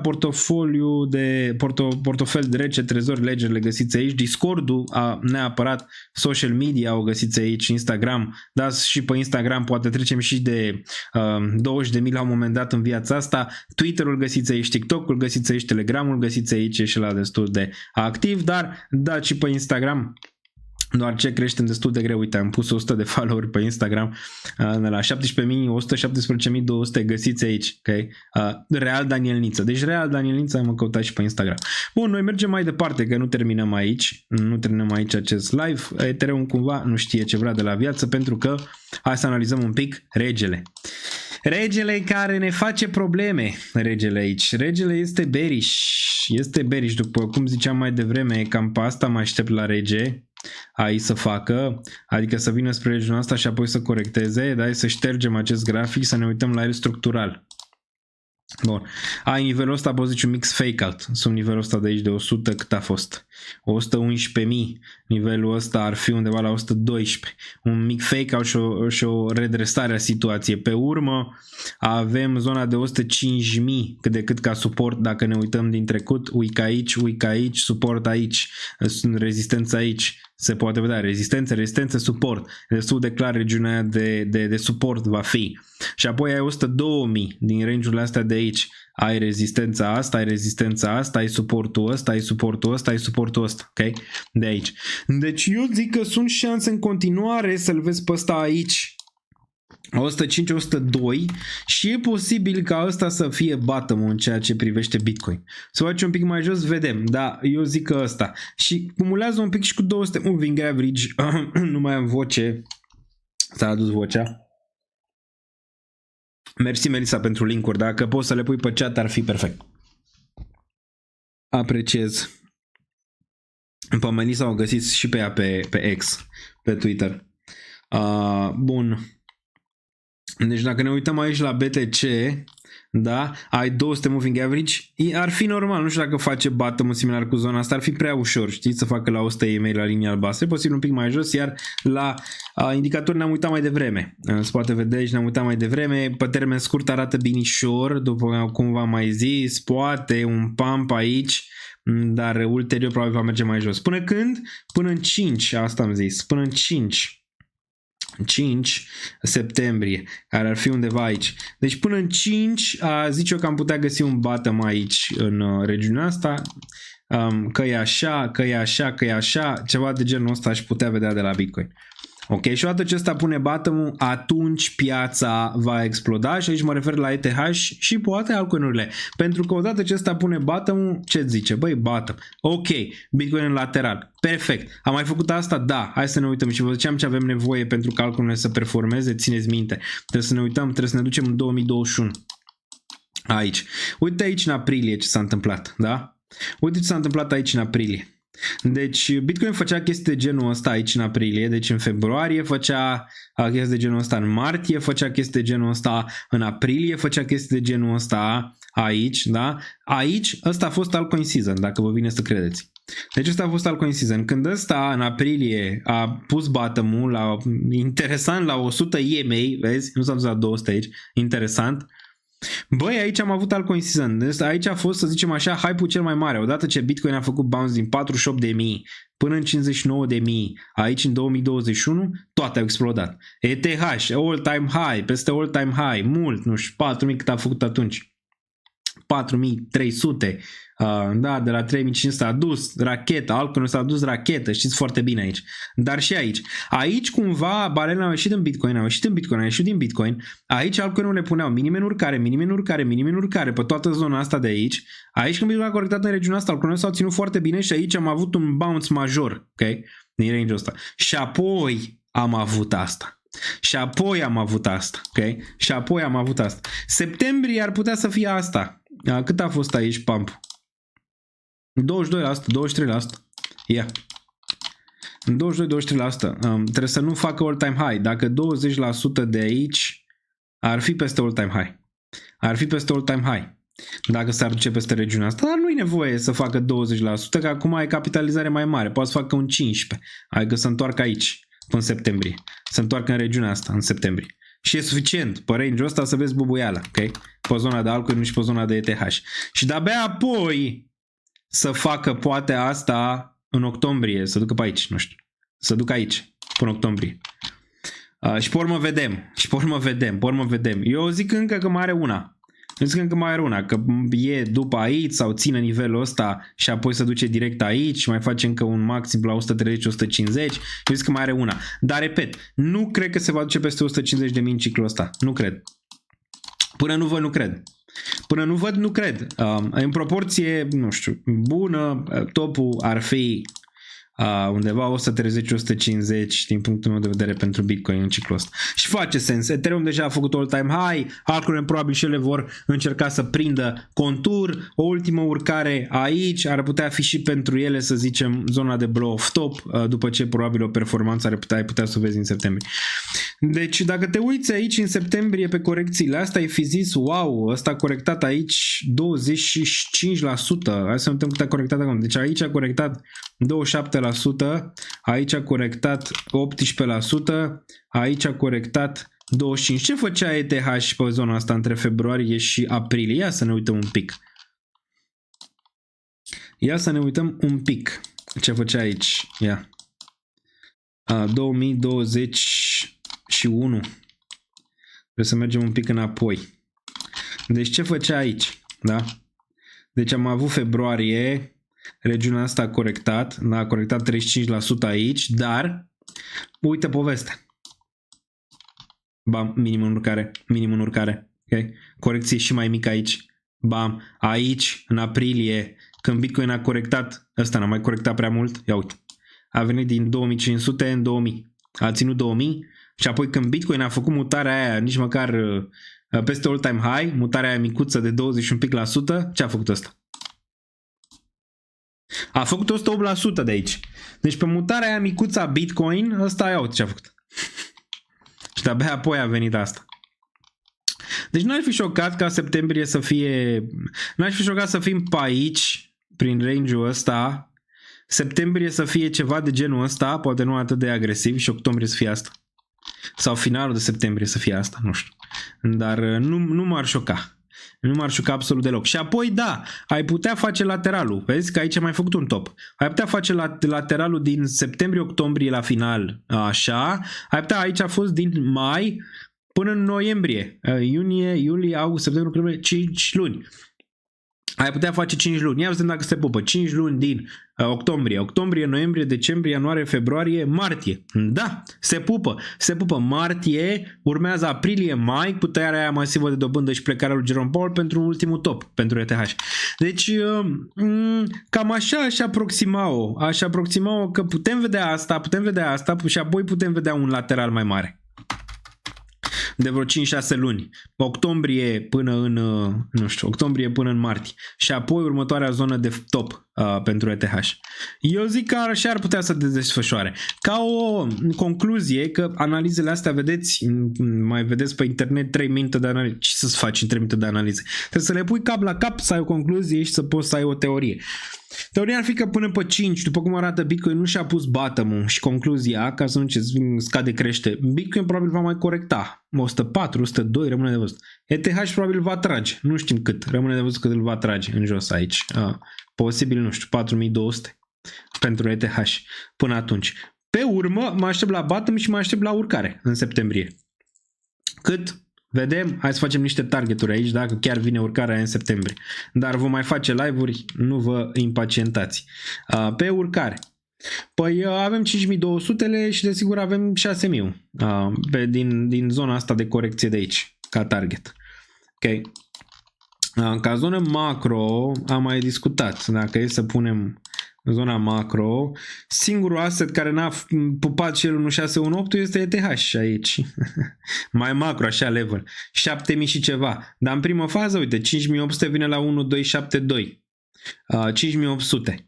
Deci, cam target 5500-5800 pentru mutarea din septembrie ar fi reală, corecție de aici, apoi vedem ce se întâmplă mai departe. Deci spre asta înclin din punctul ăsta de vedere și spre asta arată după.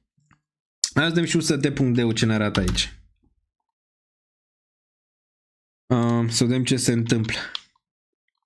Deci, la UST.de, un grafic în lateral cât de cât. Lateral pe zonele astea. E la macro și în continuare.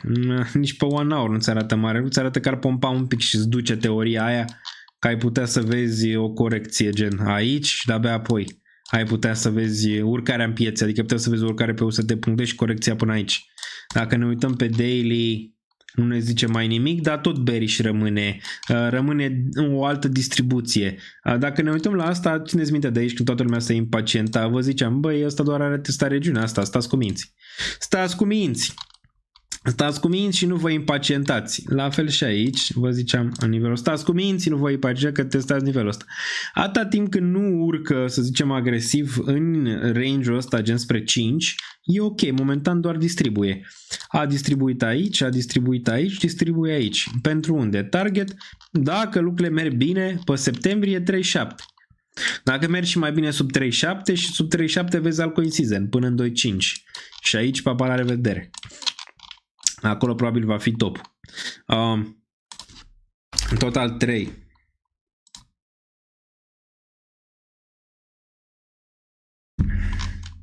Total 3 nici măcar n-a corectat până aici, până în 950. Arată în continuare bine. Dacă celălalt îți făcea distribuții, ăsta îți face reacumulării. Uite-te. Da? Ai avut regiunea asta de aici, frumos, bam, bam.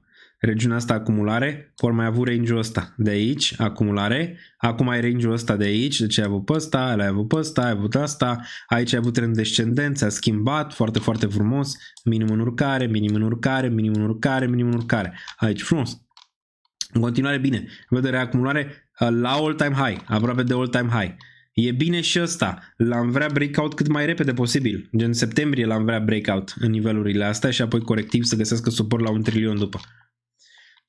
Bun. Altceva. Total 3 împărțit la BTC. Total 3 împărțit la BTC, v-am zis că nu este chiar ok să aștepți nivelul ăsta de 0.28 și v-am zis că un range normal de bounce ar fi 0.4-0.28. A atins, a făcut bounce. Teoria lui Cohen că va rejecta de aici, vom merge mai jos. E exclus? Nu e exclus, dar momentan probabilitatea duce mai sus. Aici. Duce mai sus, uite. Ce mai sus probabilitatea? Duce măcar, cum vă ziceam eu, până în 0.5. Și vedem în 0.5. 0.5, 0.51, poate chiar 0.54. Apare o schimbare cât de real aici de trend până în regiunea de 0,5 măcar. Posibil și mai sus, rămâne de văzut. Cine știe, poate să duce în 0,69 de aici. Și se duce mai repede. Și se duce mai repede decât Trump to lead White House meeting on ending Gaza war. Ok. Trump acum a zis că a încheiat 7 războaie. Mai e un pic și face 15 războaie. Cineva a devenit membru pe canal. Mersi. Bun. Dacă nu uităm aici la tot, da. Deci total trebuie. Și ăsta arată bine. Și ăsta arată bine. Și ăsta arată bine aici. Și ăsta arată bine. Ce indicatori așa mai interesanți ar fi? Nu, și zice că mai e ceva aici de luat în calcul în afară de ăștia. ETHD-ul ne-ar mai interesa. De ce ne uităm la ETHD, ați zice? Dacă vreți să vedeți când performează și alte altcoinuri, trebuie ăsta să pună un top. Dar ce știm despre dominanță? Când urcă, urcă. Când scade, scade, nu? Masiv, la fel și la Bitcoin, dar și la ETH. Se poate vedea aici, de obicei nu se oprește. Mutările vin până în 17,3. Uite mutarea asta de aici. Deci mutarea asta de aici din septembrie 2019 până în februarie 2021 a venit cu ETH și măcar aici. Și asta face sens dacă e în teoria faptului că Ethereum mai are o mutare aici. Da? Face sens pentru că ai nivelul ăsta, uite, de ianuarie, februarie aici, când în sfârșit altcoinele au început și ele să performeze și apoi ai avut regiunea de 20%, dar după corecție. Se poate vedea că normal ar trebui să te 17%. Măcar și apoi ai putea să vezi toată ce asta face 5.000, 5.300, 5.500, 6.000, să vezi o reacție și pe altcoinuri. Bam, bună, și apoi să vezi, să zicem Ethereum că mai revine odată și un dump mai mare, pe urmă în octombrie-noiembrie, ok? Pentru asta. Cum ai văzut aici, sau stat, de fapt un stat în lateral la dominanță. Dar în primă fază vrei să atingă măcar un 17. Măcar un 17 aici. Deci dacă te aștepți ca altcoinurile să performeze mai bine decât ETH în perioada viitoare, nu pare. Nu pare. Pare că în continuare toate corecțiile astea se cumpără, chiar dacă mai corectează aici până pe 5 și ulterior va atinge 17. Și în 17 te poți aștepta și la celelalte altcoinuri să miște ceva aici. Dar odată ce ăsta va atinge nivelul ăsta, ești aproape să zicem de un top și pe USD, pe ETH-USD. Nici dominanța ETH n-arată că ar fi terminat benzina, arată mai repede că ar mai vrea un heirup. Că ar mai vrea un heirup aici. Bun. Bun, mai departe. Dacă teoria lui Nunțiu va pe cea lui Cohen, rămâne un live legendar ăsta depus în ramă. Păi l-am mai bătut și în trecut teoria lui Nunțiu pe cea lui Cohen. Țineți minte Cohen, bearish în bottom pe Bitcoin. Plus că Cohen a zis că nu știe exact, nici eu nu știu exact. Eu apreciez foarte mult pe Cohen, are analize foarte bune, nu mă înțelegeți greșit. Dar țineți minte aici, Cohen n-a avut dreptate cu Bitcoin. Dacă ne uităm la nivelurile astea, țineți minte aici, era bearish. Zicea că cel mai probabil trebuie să ne întoarcem înapoi să facem dublu subsol sau să mergem mai jos. Aici, la nivelurile astea. Aici eram bullish. Bottom, ok? Bottom în nivelul ăsta. Și la ETH el nu știa dacă urcă peste 2000 și v-am zis că e bottom. Dar aici, da, aici era bearish, aștepta mult mai jos Bitcoin. Inclusiv aici. Flipul a făcut undeva pe aici, prin regiunea asta. Prin range-ul ăsta. Nu poți să te uiți, oricine greșește. Oricine, da? Că-i Daniel Niță, că-i Cohen, că oricine greșește, n-ai cum. Nu este nimic de a avea, să zicem, o chestie matematică exactă la care să te uiți. Datele te pot minți, datele, să zicem, arată cum arată, da? Se poate întâmpla total altceva. N-ai cum. Ok, n-ai cum. El a avut mare dreptate cu ETH și BTC. Asta da. Dar momentan vedem ce zice Total 3 versus BTC, deoarece a zis că se duce mai jos, dar nu se duce. Plus că a zis că altcoinele vor performa bine. Până la final de august n-au performat. A performat doar ETH. Și eu vă ziceam înaintea lui că e posibil ETH să performeze și alturile să nu performeze. În prima parte, ceea ce se întâmplă acum. Dar nu e de cine a avut dreptate, cine a avut dreptate. Astea sunt prostii de internet. Din punctul meu de vedere sunt prostii de internet, dar na, acum fiecare vrea să ia partea cum e cu suveraniștii și cu pro-europenii. Mi se par prostii, adică dacă ai ceva experiență în piețe, râs cu urechea până la pământ. La Păcol, la precis, fiindcă el zice ca mine, bă, nu știu exact. Asta e teoria mea, eu îmi pun banii pe ea. Ceea ce, na, e ok. Și eu am zis, nu-mi plac cei care zic dacă scade crește. Și au dreptate mereu. Și masele pun botul, știi, la asta. Dar acum îmi place, că analist foarte bun pe date. Îmi place. Îmi place mai mult și câteodată am fost la un space. Zile trecute am ascultat ce zice. Da, zicea fix asta de septembrie. Aici. Problema lui acum e că majoritatea se așteaptă la dumpul ăla din septembrie mare. Asta e problema mea cu teoria lui. Momentan. În trecut nu atât de mult se așteptau. Acum mai mulți vin cu teoria asta. Vedem dacă vine crash-ul mare în septembrie sau nu vine. Bun. ETHD mai are o mică reținere și va pleca în sus. Așa pare. Așa pare. Bun. Sausage Party unde? Sunt multe persoane de gen feminin care s-au înregistrat la Ethereum All Time High Party. Bun, deci nu există nimeni care să știe exact. Deci dacă tu pui banii fără să faci niciun fel de analiză pe gura cuiva, îți meri soarta, nu o să faci un profit prea mare din piețele financiare pe termen lung. Doar ce poți să aibă persoana ta la care te uiți o perioadă mai proastă. Că nu suntem roboți, știi? Și atunci ce faci? Trebuie să te echilibrezi. Dacă ești ca persoana aia la nivel de risc și la nivel de psihologie, da, poți să repezi ce face persoana aia. Oricum Cohen e mostly bearish. Eu ziceam așa și pariu friendly rămâne istorie pentru ETH dominance. Da, nu contează. Dacă o să am dreptate o să am, dacă nu o să am, nu o să am. Pentru mine important e macro. E important ETH să ducă peste 5.000 cum a fost să ducă peste all time high și macro, ok? Asta e important de aici. Din punctul meu de vedere, nu dacă o să aibă eu în septembrie dreptate sau o să aibă Cohen în octombrie, noiembrie, decembrie dreptate. Nu mi se pare asta relevant. Amândoi spunem că probabil va merge mai sus ETH și asta contează și la asta trebuie cu asta trebuie să rămâi, să zicem. Aici din 2020 până la final, zice Dan Brașov. RBF o analiză, imediat ne uităm. Bun, ETHD mai are o mică reținere, mai verificat și butonul de like. Exact, poate ducem la 1000 butonul de like, imediat ne uităm și vedem. 938, da, stăm bine, suntem aproape acolo. 940, o ducem la 1000, eu zic o ducem, 2 ore 17 minute, vai ce live, vai ce live avem aici, Bun, mergem mai departe, închidem toate aceste linkuri pe care oricum le găsiți pe toate în descriere, da, tot ce aveți voi nevoie, imediat. Bun. Vedem dacă mai e ceva aici. Nu mai zice nimic momentan. E liniștea dinaintea furtunii. Probabil avem. Între timp piața ce face? Un pic corectează aici, da, nimic relevant. Pengu încă ține 3 cenți, dar vedem pentru cât timp. Va mai ține zona de 3 cenți. Bun, hai să mai vedem și niște analize pe altcoinuri.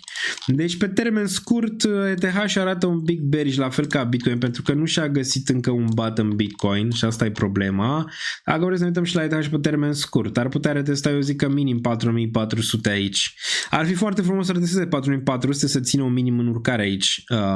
Vedem dacă mâine rămâne de văzut, dar pare că va face o mutare din nou în jos aici, după cum arată oscilatorii pe timeframe-urile cât de cât mai mici ETH. Pe timeframe-urile mici. Bun, hai să ne un pic la Ethena și imediat mergem la super chat-uri. Imediat. Și pe urmă discutăm și despre ce mai vreți voi să discutăm.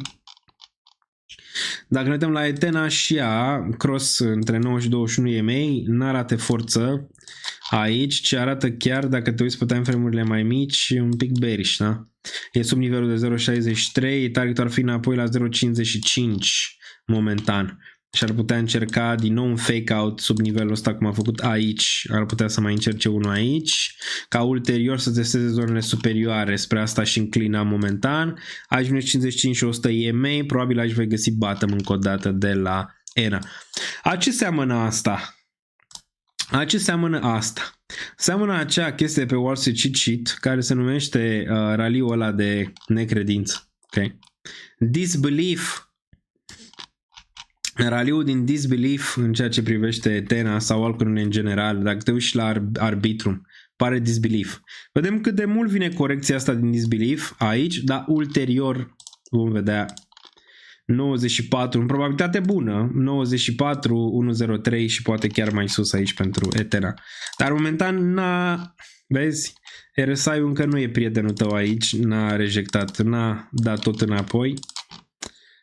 Iar dacă ne uităm la stocastic, la MACD, în continuare bearish, ok? Deci bearish ăsta. Face un mic și head and shoulders aici, se poate observa, unul mai scâncit așa, dacă pierde 0,55, atunci, dacă în septembrie chiar devine real acel crash mai mare, te poți așa la 0,43 aici. Dacă punem un Fibonacci din zona asta, ai putea să vezi 0,5, da, care probabil va fi atins 0,53-0,55, n-aș vrea sub 0,5, dar dacă vine 61.8 ar trebui să țină, ok? Dar pe termen scurt un pic bearish aici pentru ăsta. Bun. Pentru că Bitcoin arată bearish de asta. Și o să tragă un pic în jos. Momentan Ethereum m-a ținut, să zicem, dominanța sus. Hai să ne uităm un pic aici la ce super chat-uri am avut. Imediat mă uit să văd ce mi-a dat aici Melissa, care îi mulțumim pe chat. Bun, salutare. Ce face ENA? Ne-am uitat mai devreme, am văzut primul super chat, deci ne-am uitat mai devreme la ENA. Nu mai are rost să mai analizăm, doar ce ne-am uitat. Bearish, probabil aici. Salutare din Londra, pe unde vezi ADA Cardano în bull marketul ăsta, respect. Bun, Londra, posibil să ajung în Londra, nu știu. În perioada viitoare, vă zic dacă e, unde ne vedem la o cafea. La trecută cred că ne-am văzut la Nero sau ceva. ADA USD. Bun, ADA. În 0 pentru ADA. Termen scurt bearish, care ești tu. Probabil va încerca înapoi aici. 0,8. La cel mai negru scenariu 0,77 cel mai probabil. Sau din nou va încerca să ia lichiditate din zonele astea. Ulterior probabil va pune un minim în urcare aici. A zice 0,77. Cu cât corectăm mai mult săptămâna asta, cu atât teoria mea că septembrie este bullish e mai reală. Adică dacă ar pune Bitcoin bottom-ul la final de august, wow, ar fi grozav dacă am corecta acum până la final de lună. Să scăpăm de corecție. Bun, deci dacă Cardano în bull market. Deci în bull market eu zic că ar trebui să-ți fixezi niște zone take profit, cel puțin asta aș face eu. 1, 2, 1, 5, 1, 2, 1, 5, 1, 2, 1, 5 aici. Și apoi peste all time high, dacă pupă, nu știm dacă o să pupe neapărat, ai 382, 47. De asta concentrează pe un 50% exit pe aici, prin zonele astea, până în 2 dolari. Deci aici o văd, mai sus nu știu, rămâne de văzut, dar reacumulare bună aici. Salutări din Aalborg, Danemarca, nice Eddie, much love. Bun, deci asta pe Cardano, mergem mai departe. Trebuie de analiză pe graf GRT. Hai să uităm la GRT USD, imediat îl facem de graf. Bun. GRT-ul. Da, formațiune cât de bottom aici pentru GRT în range-ul ăsta. A mai făcut pump-uri, de obicei face pump-uri minim în 17-19. Nu cred că va fi diferit de data asta. Cred că măcar 13, dar eu zic că măcar va face o mutare de genul ăsta. Și apoi probabil se va întoarce aici. Deci nu știu dacă urcă, nu știu dacă GRT va mai urca peste 25 de cenți. Deci probabil va mai încerca încă un minim în scădere aici și apoi probabil, nu știu, probabil mai jos. Dar fă niște zone take profit pe aici, 20 de cenți plus la GRT. Mai departe. Mai departe. Sau da, nici ce despre TADA. Mai e ceva din el. Hai să ne uităm. Momentan e mort. Am văzut că încearcă să miște ceva, dar dacă Multiverse X nu poate să miște ceva. Ce ar putea TADA. Dar momentan încearcă aici un button, vezi? Există niște buyer aici. Hai să ne uităm pe KuCoin. TADA. TADA. Ia, să ne uităm aici. Bun. Da, sunt ceva buyer aici. E posibil să ți-l urce 005, 001. Ăsta nu știu dacă mai trece vreodată de 004 sau 006 de regiunea asta, atât cât a picat. Dar aici măcar vedem ceva volume din ce se observă. Probabil range-urile astea vor fi încercate în perioada viitoare. Aici de la Tada. Da, nu mi-aș pune mari speranțe. Am zis, mi-am scos profitul din Tada, adică mi-am scos banii și profit din Tada și restul poziției încă o țin, dar n-am așteptări de la Tada mai departe. Bun, salut din Botoșan, Daniel. Am PAT 26% din portofoliu la un preț de 13 și NIO 28% la un 6,6 și la 36 la un 144, care ar fi un prim sell pe fiecare. Ai pus 3 întrebări în una. Deci la PAT, nu știu, la PAT eu am vândut poziția și am zis asta în secțiunea de patroni, mi-am vândut poziția un pic pe minus pe PAT și am băgat în ARC, o decizie foarte bună. Dar pe PAT, nu știu, $15-20, dacă ar fi excelent. Ai prea mult, nu știu, eu așa cred în PAT. Poate dacă vii break-even să mai execuți ceva, dar din nou asta își fac eu, nu e sfat financiar. Bun, din portofel la un preț de 13, NIO 28 la un preț de 6. NIO peste 10 m-aș orienta, 10-20 în secțiunea respectivă, iar Alibaba la 144, 250, 200-250. Cam asta. Momentan, dar hai să uităm un pic pe NIO, dacă tot ai zis de el, deoarece în sfârșit pare confirmă un bottom aici. NIO. Imediat ne uităm. 6.38 încearcă, se poate vedea aici că are niște buyeri și în NIO, dar și altele, Rivian și altele, nu știu dacă Rivian, ne uităm. $7. Da, 15.21. Ăsta încearcă să spargă, de fapt cred că a spart trendul ăsta descendent și începe să-mi placă. Ia, vezi? Bam, bam, bam. Încearcă aici o schimbare a trendului. Un trend descendent plecat din topul din ianuarie 2021, unde v-am zis să nu vă atingeți de ăsta vreodată la cumpărare aici, ok? Se poate vedea că aici în sfârșit spar din asta de trend. De obicei o mai retestez o dată și mergi mai sus aici, deci e posibil ca bottom, având în vedere și volumele pe NIO, să fie in. Hai să mai vezi un retest și apoi 15.21 target, ok? Din toată zona asta de aici. 15.21 target unde o să vând 50% cel mai probabil din poziții. Bun. Mai departe. Salut comunitate, nu am uitat de voi la ele. Mersi Costi mai bit. Daniel, știi când se ține party, vedem AVE la peste 1000, se ține bine. Nu știm încă când se ține party-ul, vă zic. O să aveți o săptămână și ceva să vă pregătiți să ajungeți, deci o să fie cât de cât din timp. Dar momentan e fixat 17, dar nu știm cum va performa ETH în septembrie realist, dar eu zic că avem o șansă bună să fie în septembrie. AVE 385 n-a putut să spargă din nou, regiunea asta a luat ceva lichiditate de aici, n-a putut să spargă și acum corectează. Dacă ne uităm la weekly, rapid, pare că ar mai vrea un pic corectiv. Probabil înapoi spre 290, ulterior probabil da, 600 și probabil să tindă spre regiunea de 1000 aici. Cum am mai zis de el, da. Bun. Arbitrum, ARB-ul îmi place, am văzut că mulți vreți ARB-ul îmi place. Acum să vedem acest weekly nu arată prea fitness. Regiunea de 0.53 de să închidă, dacă nu probabil va corecta un pic mai jos.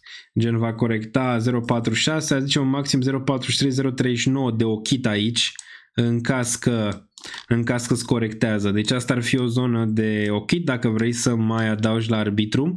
Corectează de aici spre final de lună, ok? Spre 0.39-0.38, e posibil septembrie să facă asta, 0.77-0.83 și spre asta înclin o corecție aici, deoarece piața, am văzut cum e, Bitcoin încă nu și-a găsit bottom-ul, până în 5, dar e posibil chiar până la final de august, să o vedem aici și apoi să încerce 0.77-0.81, poate chiar $1 plus pentru arbitru. Dar arată bine, pe fiecare corecție Bitcoin îți spune minime în urcare, ceea ce este excelent aici. Vezi? Corecție Bitcoin minim în urcare. Corecție Bitcoin minim în urcare. Corecție Bitcoin minim în urcare. Corecție Bitcoin încercăm încă o dată, poate asta e un pic mai deep. Și apoi minim în urcare pentru a pregăti o mutare un pic mai mare. Dar îmi place, făceam de arbitrum de aici că îmi place de bottom, de când am văzut volumele. Din zonele astea. Îmi place. Ok. Îmi place, probabil mai sus. Probabil mai sus, RSI-ul zice aceeași poveste. Zice că probabil va face același lucru care a făcut aici și aici. Adică va corecta un pic și apoi mai sus, înapoi în zonele superioare. Arbitrul nici măcar n-a stat în zona asta mai mult de o lună de zile. În zona RSI superior. Incredibil, dar adevărat. Probabil va urca aici în perioada viitoare, în zona superioară. Stocasticul mai poate sta un pic în lateral, nu e nici fel de problemă. Bun, deci teoria merge bine, că probabil am corectat până la final de lună sau până în 5 și apoi urcare pe restul piețelor. Deci are cam asta. Are cam asta aici ar fi. Are cam asta. Bun. Solana ne face probleme aici că urcă.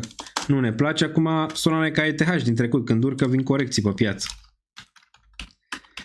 Păi ce facem, mă, Solana? Băi, Solana, nu ne place. Iete, urcă Solana 6%. Doamne! Opriți-o pe asta. Bun, Solana probabil va mai avea încă un all-time high, dar va fi de vânzare și voi vinde. Ceva așa. Ceva așa sperăm. Vedem dacă atinge 350 sau 420. E posibil pe aici să fie un top. Și apoi bam. E deja în distribuție, la fel ca Bitcoin. 2 topuri. Al treilea, papa, la revedere. Distribuția Wyckofiană textbook. Și apoi vedem unde se oprește, dacă mai vrem să o acumulăm în bear market-ul viitor, nu știu, pe la 46, pe la 50, 80, rămâne de văzut. Dar momentan binișor aici, pare că va duce și ăsta 200 și ceva, 260 în perioada viitoare. Pe termen scurt un pic bearish, probabil asta înainte de o urcare mai sus, o urcare mai sus, înainte de o urcare. Facem pleonasm pe aici. Bun, deci asta. Sol BTC cum arată ea? Ia să o vedem pe asta. Solana Bitcoin. Da, un bottom structural interesant aici, din zona asta. Până Solana Bitcoin îți zice că cel mai probabil va merge mai sus pe aici, prin zonele astea. Și apoi probleme. Oricum o dai, dominanța probabil va merge mai jos în septembrie, deoarece asta arată cam așa. Ulterior probabil va face asta, dar probabil să dureze. E un fel de ETH BTC din trecut. Bam, bam, ia. Dacă ne uităm de pe aici,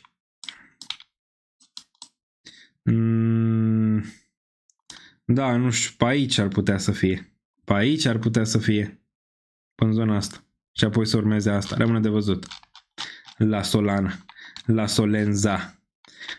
E-Gold. E-Gold, ce să facem cu E-Gold dacă prețul nu crește? Ce marketing să faci dacă prețul nu crește? Poți să o aduci pe Sydney Sweeney. Degeaba. Încearcă aici un bottom. Nici măcar n-a putut 16,8. Da, 22. 22. În septembrie, dacă piața urcă, 22. Ai putea să vezi. Dar să ne uităm la altele care ar mai putea face ceva, gen ZK. Care îmi place în continuare. Ceva în matrice aici merge. Ceva în matrice aici un pic se schimbă. Se poate observa la ZK. Se poate observa trendul ăsta destul de descendent aici, din nivelurile astea, schimbarea de trend încercată cu un nou minim și acum îți încearcă cât de cât lateral. Okay? Îți încearcă cât de cât lateral și o schimbare de trend. De obicei te duci până în 15 la un reversal de aici. Un reversal frumos ar putea fi pentru ZK. Targeturi 8 cenți 20, 10 cenți, 11 cenți și apoi 15. Și apoi putem vedea de acolo. Da, e o posibilitate bună pentru ZK aici. Arată interesant. Weekly-ul arată interesant. Time frame-urile mici arată un pic mai bearish, dar weekly-ul arată interesant. Aici pentru mai sus. Okay. Mai sus, parcă ține aici. Probabil va merge mai sus. Îmi place. Îmi place. Încearcă să lupte cu 21 EMA. Se poate observa să schimbe trendul cât de cât. Se mișcă BTC unde? În jos? Sau? Da, se mișcă în jos. După cum era de așteptat. După cum era de așteptat. Aici. Vedem dacă ține 111,6. Vedem. Dacă ține, atunci poate să împingă un pic mai sus pe urmă săptămâna viitoare, da. Bun, mai departe. Ce mai vrem să facem aici înainte să ieșim? Crow care o să corecteze 23, probabil 20 de cenți. Da, probabil 22 de cenți și apoi 18-20 în prima fază. Dar Crow, asta era analiza. Vă pot arăta. Se poate vedea 0.33 aici. În nivelul ăsta. Așteptați-vă la volatilitate când o să raporteze Nvidia, probabil și pentru cripto, de asta un pic corectează Bitcoin aici. Dacă Nvidia va corecta și imediat ne uităm la ea, atunci probabil va trage în jos și cripto și Bitcoin. 0.33 aici ar fi un target de exit până în 0.46, nu e departe pentru Crow. Au făcut parteneria cu IFLI aia lui Donald Trump, de asta rezervă strategică. Nu știu cât o să mai pot să mai vorbesc.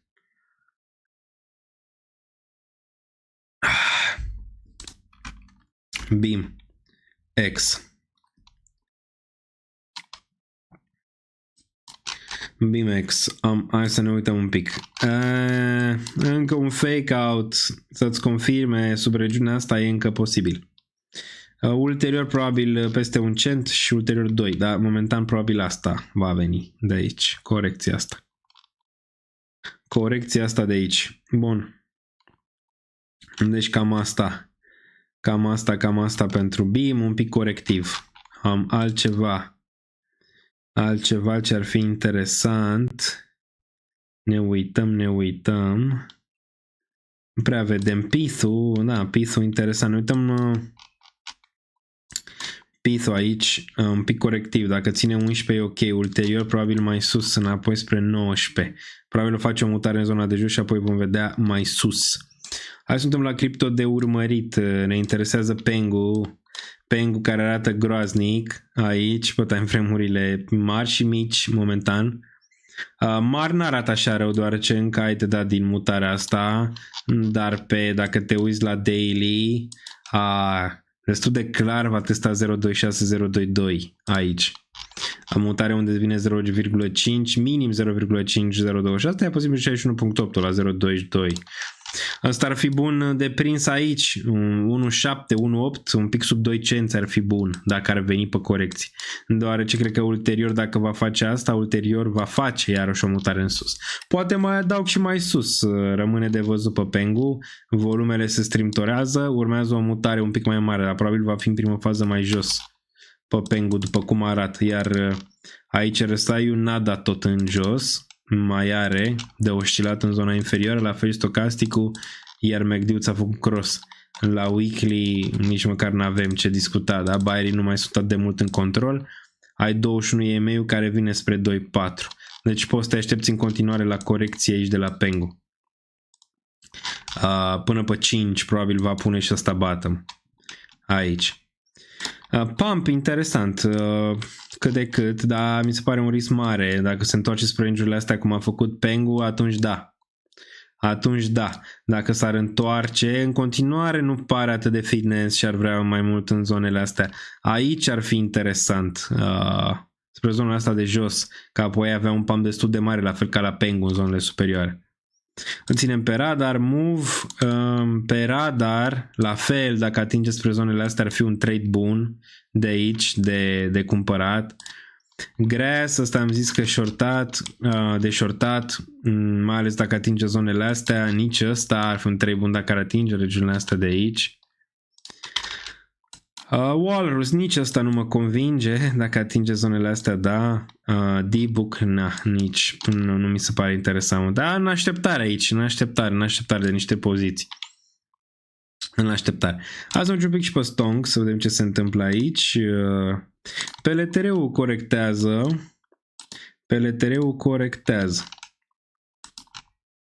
A închis gap-ul pe 4 ore și acum probabil va veni mai jos, 130 ca target cel mai probabil, ia. Da, 138 ca target, puteți să vă așteptați de la el. MSTR-ul ți arată aici de ce Bitcoin e bearish, ia uite-te. Sub 200 moving average, rejectarea la 200 moving average, de obicei îți continuă. Dacă Bitcoin face mutarea în 104, în 102, MSTR-ul va veni aici. Și aici posibil să găsim bottom. Deci cumulat și bottom-ul la Bitcoin cu un 283, 268 pentru MSTR. Problema lui Sailor e că nu poate să vândă. Dar probabil va veni aici. Circle, ducă-să tată, ăsta de shortat în continuare, mai ales dacă face pump înapoi în regiunea 150. Face 100, sub 100 probabil se va duce ăsta și vedem aici dacă e de recuperat ceva poziții, dacă merge. Sofiu s-a dus, am luat poziția la 9, n-am vândut nimic momentan, dar voi ar trebui poate dacă. Deoarece ăsta arată ca un top și probabil va corecta. Înapoi, 23, probabil 20. Baba în continuare stresat aici, pe China, ulterior probabil 176, 200. Lucid a urcat un pic ieri cu NIO, dar nu pare că va face mare lucru în perioada viitoare. Meta corectiv și ele, uite, problema și bursa aici că corectează. În 693, în primul faz 720 pentru Meta. Tesla corectează și ea aici, așteaptă mult să vadă ce se întâmplă cu Nvidia și pare că Nvidia, nu știu, vor fi ceva probleme. Nu știu neapărat dacă la revenue sau poate la vânzări sau la ceva. 337. Nvidia corectează un pic aici. Ce ne zice Nvidia? Nu zice că va corecta posibil după earnings, ori indiferent de earnings. Posibil să corecteze 175 aici la earnings și vedem după.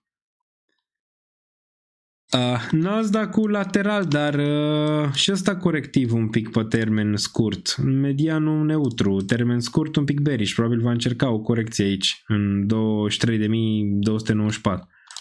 DXY a testat 98, a dat înapoi lateral. Te poți aștepta de la asta lateral și poate un ultim pump în 100 înainte să coboare 94. Aurul, wow! În continuare aurul se ține bine aici, asta nu ne place. Pare că se pregătește o nouă mutare, cu toate că înclinam mai repede în zona de jos.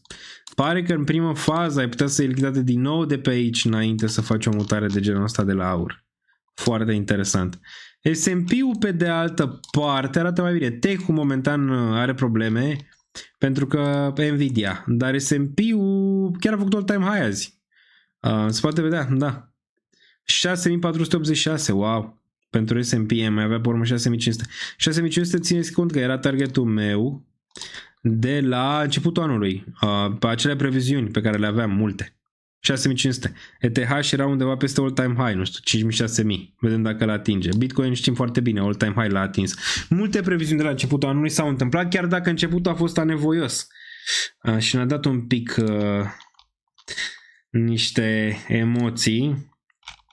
Coin pe de altă parte ar putea închide gap-ul ăsta, dar nu cred că acum, cred că un pic mai jos în prima fază. În piețele bursiere neutre așa un pic, miroase ceva aici, nu știu, până la final de săptămână, un pic ciudățele, iar Path-ul pare că se pregătește, că tot mă întreba cineva de un 14 încă o dată, 14, 18, 22, sunt take profit. Ia, ce fac comoditățile? Gazul natural pune un mic bounce, 3 probabil, dar ulterior va testa 2,6 și mai jos. Acest grâu a urcat de nicăieri aici. Futures deep on supply, favorable weather, ok.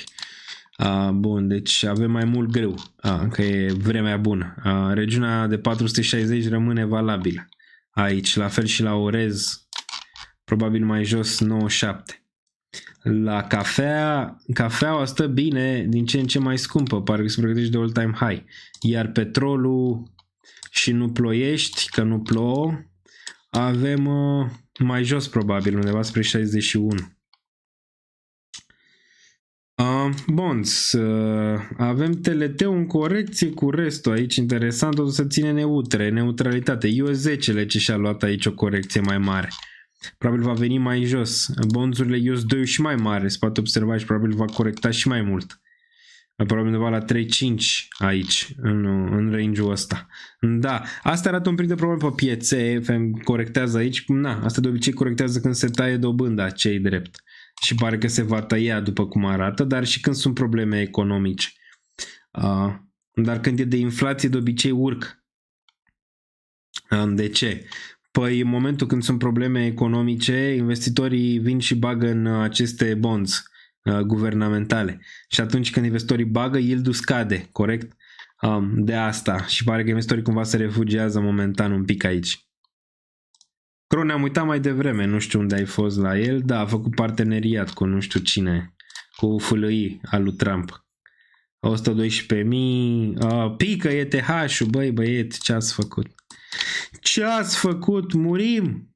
Iar și-a găsit rejectare de la 4671, regiunea asta de rezistență. Murim! Cine vinde ETH aici? Da, target ar fi 4484, 4463 și apoi vedem dacă mergem să retestăm regiunile astea sau nu. Vrem corecția în august. Ar fi bună să vină să o termine în august, sincer, dacă tot vrea. Dacă tot vrea să o termine.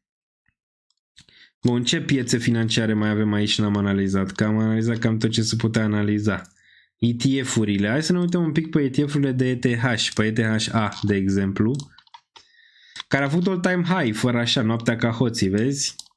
Ia uite aici, a început cum începe orice ETF și apoi, noaptea ca hoții. Nu ți arată nici asta că a terminat mutarea. 42,63, termen scurt, da, probabil un pic corectiv. Unde-i nou EMA-ul? Ar fi 31, poate 27 pe termen scurt. Ulterior mai sus cel mai probabil aici. Interesant să ne uităm la aceste ETF-uri, da, normal ar putea fi o corecție aici de la asta, după cum arată, la un 31 pentru ETHA. Da, interesant că ăsta a făcut all-time high. A făcut și spot-ul ulterior, dar asta a făcut mult înainte, a făcut din august 4 și apoi a urmat și pentru spot ulterior. Sunt un pic la flow-uri.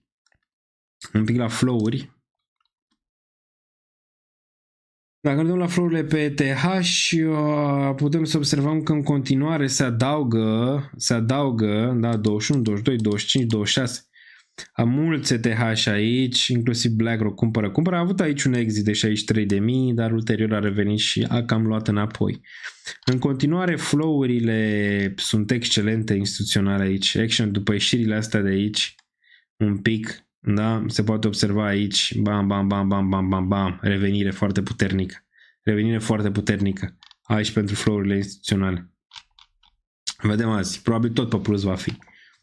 Deosebire de Bitcoin, hai să ne uităm la Bitcoin, la flow-urile instituționale, cum arată.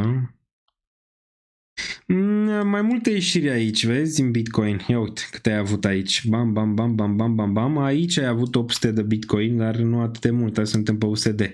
88 de milioane, 200 de milioane. Ia să ne uităm aici la ETH pe USD. 450 de milioane, 443 de milioane, 337 de milioane, 287 de milioane. Ok. Și aici la Bitcoin ai avut ieșiri 300, 500, 194. Mai multe ieșiri de aici. Ok? Din Bitcoin momentan. Deci cumva se face tranziția aia de care vorbeam de atâta timp spre Bitcoin ușor. Ok. Bun, ce mai vedem? Mai vedem ceva? Nu n-aș zice. Am făcut analize pe toate, 2 ore și 48 de minute. Concluzia, corecție pe termen scurt. Sperăm să o rezolve Bitcoin aici până pe 5. Sperăm poate până la final de lună. Rămâne de văzut.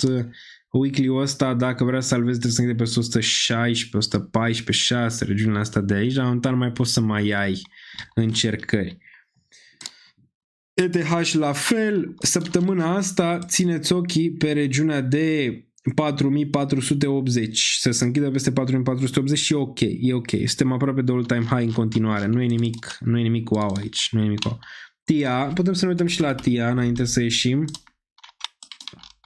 Putem să ne uităm și la TIA, se poate observa la TIA aici 1.69 pentru TIA.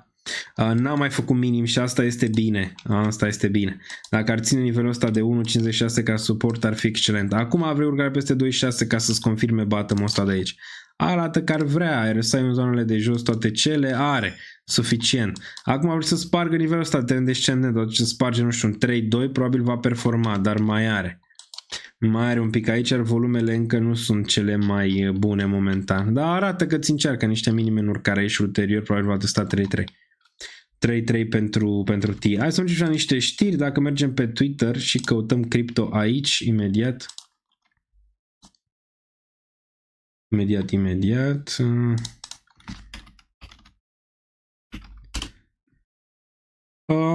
Vă recomand să dați follow la cripto aici, da? Știri în timp real și multe lucruri interesante. Uite, de exemplu, ceva care a trecut așa pe sub radar. Google Cloud a anunțat lansarea Google Cloud Universal Ledger. Cool. O platformă Layer 1 creată pentru instituții financiare menită să susțină tokenizarea activelor, proiect și smart contracts bazate pe Python. Proiectul rulează prezent pe un testnet privat și a fost testat inițial în parteneriat cu GME Group pentru plăți wholesale și tokenizare. Aici, interesant, nu o să aibă monedă, apropo, dacă vă întrebați, dar o să fure din market share de pe cripto. Tom Lee estimează că prețul Ethereum va atinge 10.000, ia să ne uităm la Tom Lee. Price targets for end of year for Ethereum and the S&P 500 and your logic for those two. Yeah, I think Ethereum, in the near term, 5,500 should be happening in the next couple of weeks. But by the end of the year, I think it should be closer to 10 to 12,000 for ETH. But it's because, most of the move in crypto does come in the fourth quarter. So if you're up 35% year to date, well, if you're going to be up 200%, it's going to all happen in the next few months. And for the S&P, the Fed follows through and begins to cut, which is our expectation, and then we get a drop in mortgage rates and the ISM turning up, and therefore financials really begin to participate. I think that's why we get to 6,800 or so on the S&P. So still a lot of upside. Of course, as you know, September is the month everyone's going to be worried about, so that's a month where you might get a pullback, but you need to be buying that tip. So the seasonal weakness in September, you would say, would just be another opportunity. Yes, that's right. And as you know, every pullback, everyone has been ringing the bell saying it's the top. That has always been a dip buying opportunity since 2022. So Deci până și Tom Lee zice că piața va scădea în septembrie, nu știu, e așa la unison, știi? Gen zice că Ethereum dacă scade în septembrie, buy the dip. Dacă sezonier se menține, să zicem, această scădere, dar îți dai seama ce ar putea să zică, nu? Având în vedere că el cumpără foarte multe TH. Nu buy the dip sau ce? Bitwise a depus formula S1 la SEC pentru lansarea unui pe Chainlink. Imediat analizăm și Chainlink. Nu ieșim până nu analizăm Link. Mâine facem mega market update în Patreon. Analize la cerere. Mâine avem în Patreon și call-ul de final de lună cu cei din Patreon, categoria Live Trading Plus. Le găsiți Patreon-ul în secțiunea de descriere. Desigur acolo o să fac update-uri aproape zilnic. 24-21 pentru Chainlink. Teoria că va merge undeva spre 22-21, cam asta e teoria momentan. Poate un fake out sub răciunea de 21 să vină până în 19-8, dar cred că dacă face asta va fi fake out și ne vom întoarce în zona superioară. Ulterior, cred că se face mult mai sus, o reacumulare frumoasă aici pentru Chainlink, care probabil se va concretiza cu o atingere de all-time high sau peste all-time high mai devreme sau mai târziu. Ok. Bun. Am analizat și Link aici, că vedem că ar putea avea un ETF și Chainlink. Strategii tot cumpără 3000 de Bitcoin, dar mai puțin, 356 de milioane. Îl ține Sailor momentan, dar problema lui că nu știm ce va face dacă va trebui să vândă, dar nu prea poate să vândă. Bitmain a adăugat și 190.000 de ETH, adică domnul pe care l-am văzut mai devreme, Tom Lee, ajungând la 1,71 milioane ETH în valoare de 8,8 miliarde. Ethereum a crescut 90% în trimestrul 3. Ia o țăpastă. De aici. Jerome Powell, ce am mai zis, le găsiți pe toate aici. Dați follow la cripto aici. Vi l-am zis eu un pic mai devreme și la ce să ne așteptăm mai departe. Cam atât. Unde vezi tu BTC pe lucruri să termine acest bull? O întrebare bună, dar cred că am mai explicat-o de ceva timp. Momentan încă ești în bull market, asta e destul de clar pentru Bitcoin. A zice că acest ciclu să se termine, weekly-ul trebuie să închide sub 76. Red flag-urile, desigur, încep mai devreme de atât. Încep cu weekly-uri închise sub 86. De sub regiunea asta aici, dacă închide, probabil e fini. Asta nu înseamnă că nu mai poate avea bounce-uri de genul ăsta ulterior. Okay? Dar oricum, mie mi se pare în distribuție. Chiar dacă mai face încă deja mi se pare în distribuție Bitcoin, chiar dacă mai face încă un top la 150, cum ziceam. Bun, cam atât pentru astăzi. Vă apreciez foarte puternic. Aveți linkurile în descriere toate de la Bybit. Înscrieți-vă la competiție, l-aveți pinned de la BingX. Aveți aici multe lucruri. Faceți cont la ei pe exchange și tranzacționați. Aveți Patreon, puteți să vedeți aici 20% reducere. Cred că mai ține nu știu câteva zile. Oferta Bybit, am zis mai devreme, puteți să luați până la 50 USDC gratuit, la fel și în BingX puteți să luați până la 70 și membership puteți da cadou oricui, prieteni, familiei pe acest link. VPN puteți lua de aici cu 72-74% reducere, merch și dashboard îl găsiți, faceți cont pe danielță.ro, XFIU îl găsiți și pe el aici, platformă de cripto românească, investiții, acțiuni Toro, RC, portofel RC Trezor, toate cele și desigur Instagram, Twitter, toate cele le găsiți aici, apăsați butonul și desigur Discord, nu uitați de like. Dacă mai aveți prieteni, puteți să dați acest live, unul cu informații foarte bune, foarte puternice de toate sferele economice, geopolitice, politice, de piețe financiare, tot pentru a ne putea pregăti pentru perioada următoare. O perioadă cel mai probabil până în șomaj un pic mai agitată, până în șomajul de pe 5, încercăm un live pe 5, nu știm dacă va fi duminica viitoare sau nu, țineți ochii, intrați și pe Twitter și pe Discord și pe toate cele. Numele meu Daniel Niță, ne auzim în următorul, stay safe, much love!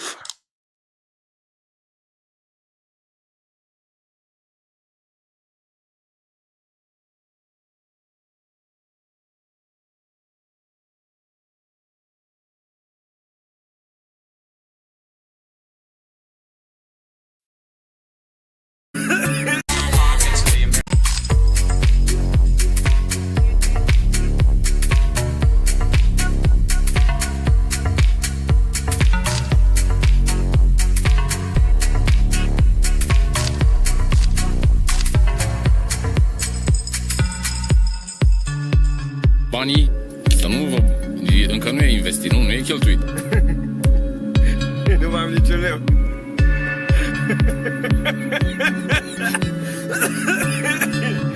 Nu mai am niciun leu.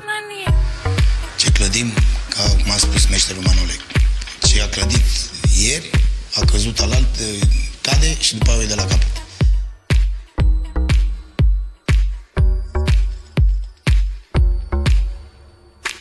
Două întrebări pe bună seara și...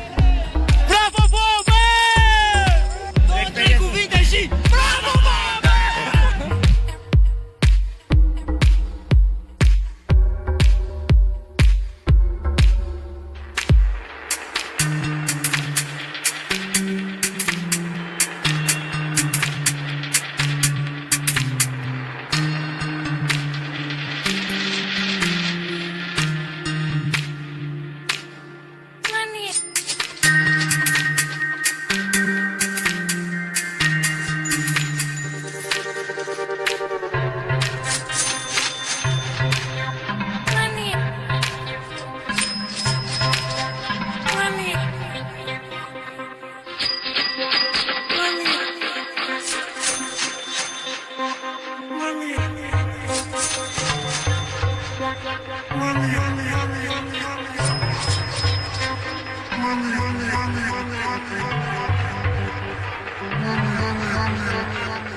Eu n-am banii necesari să investesc, scot și atât.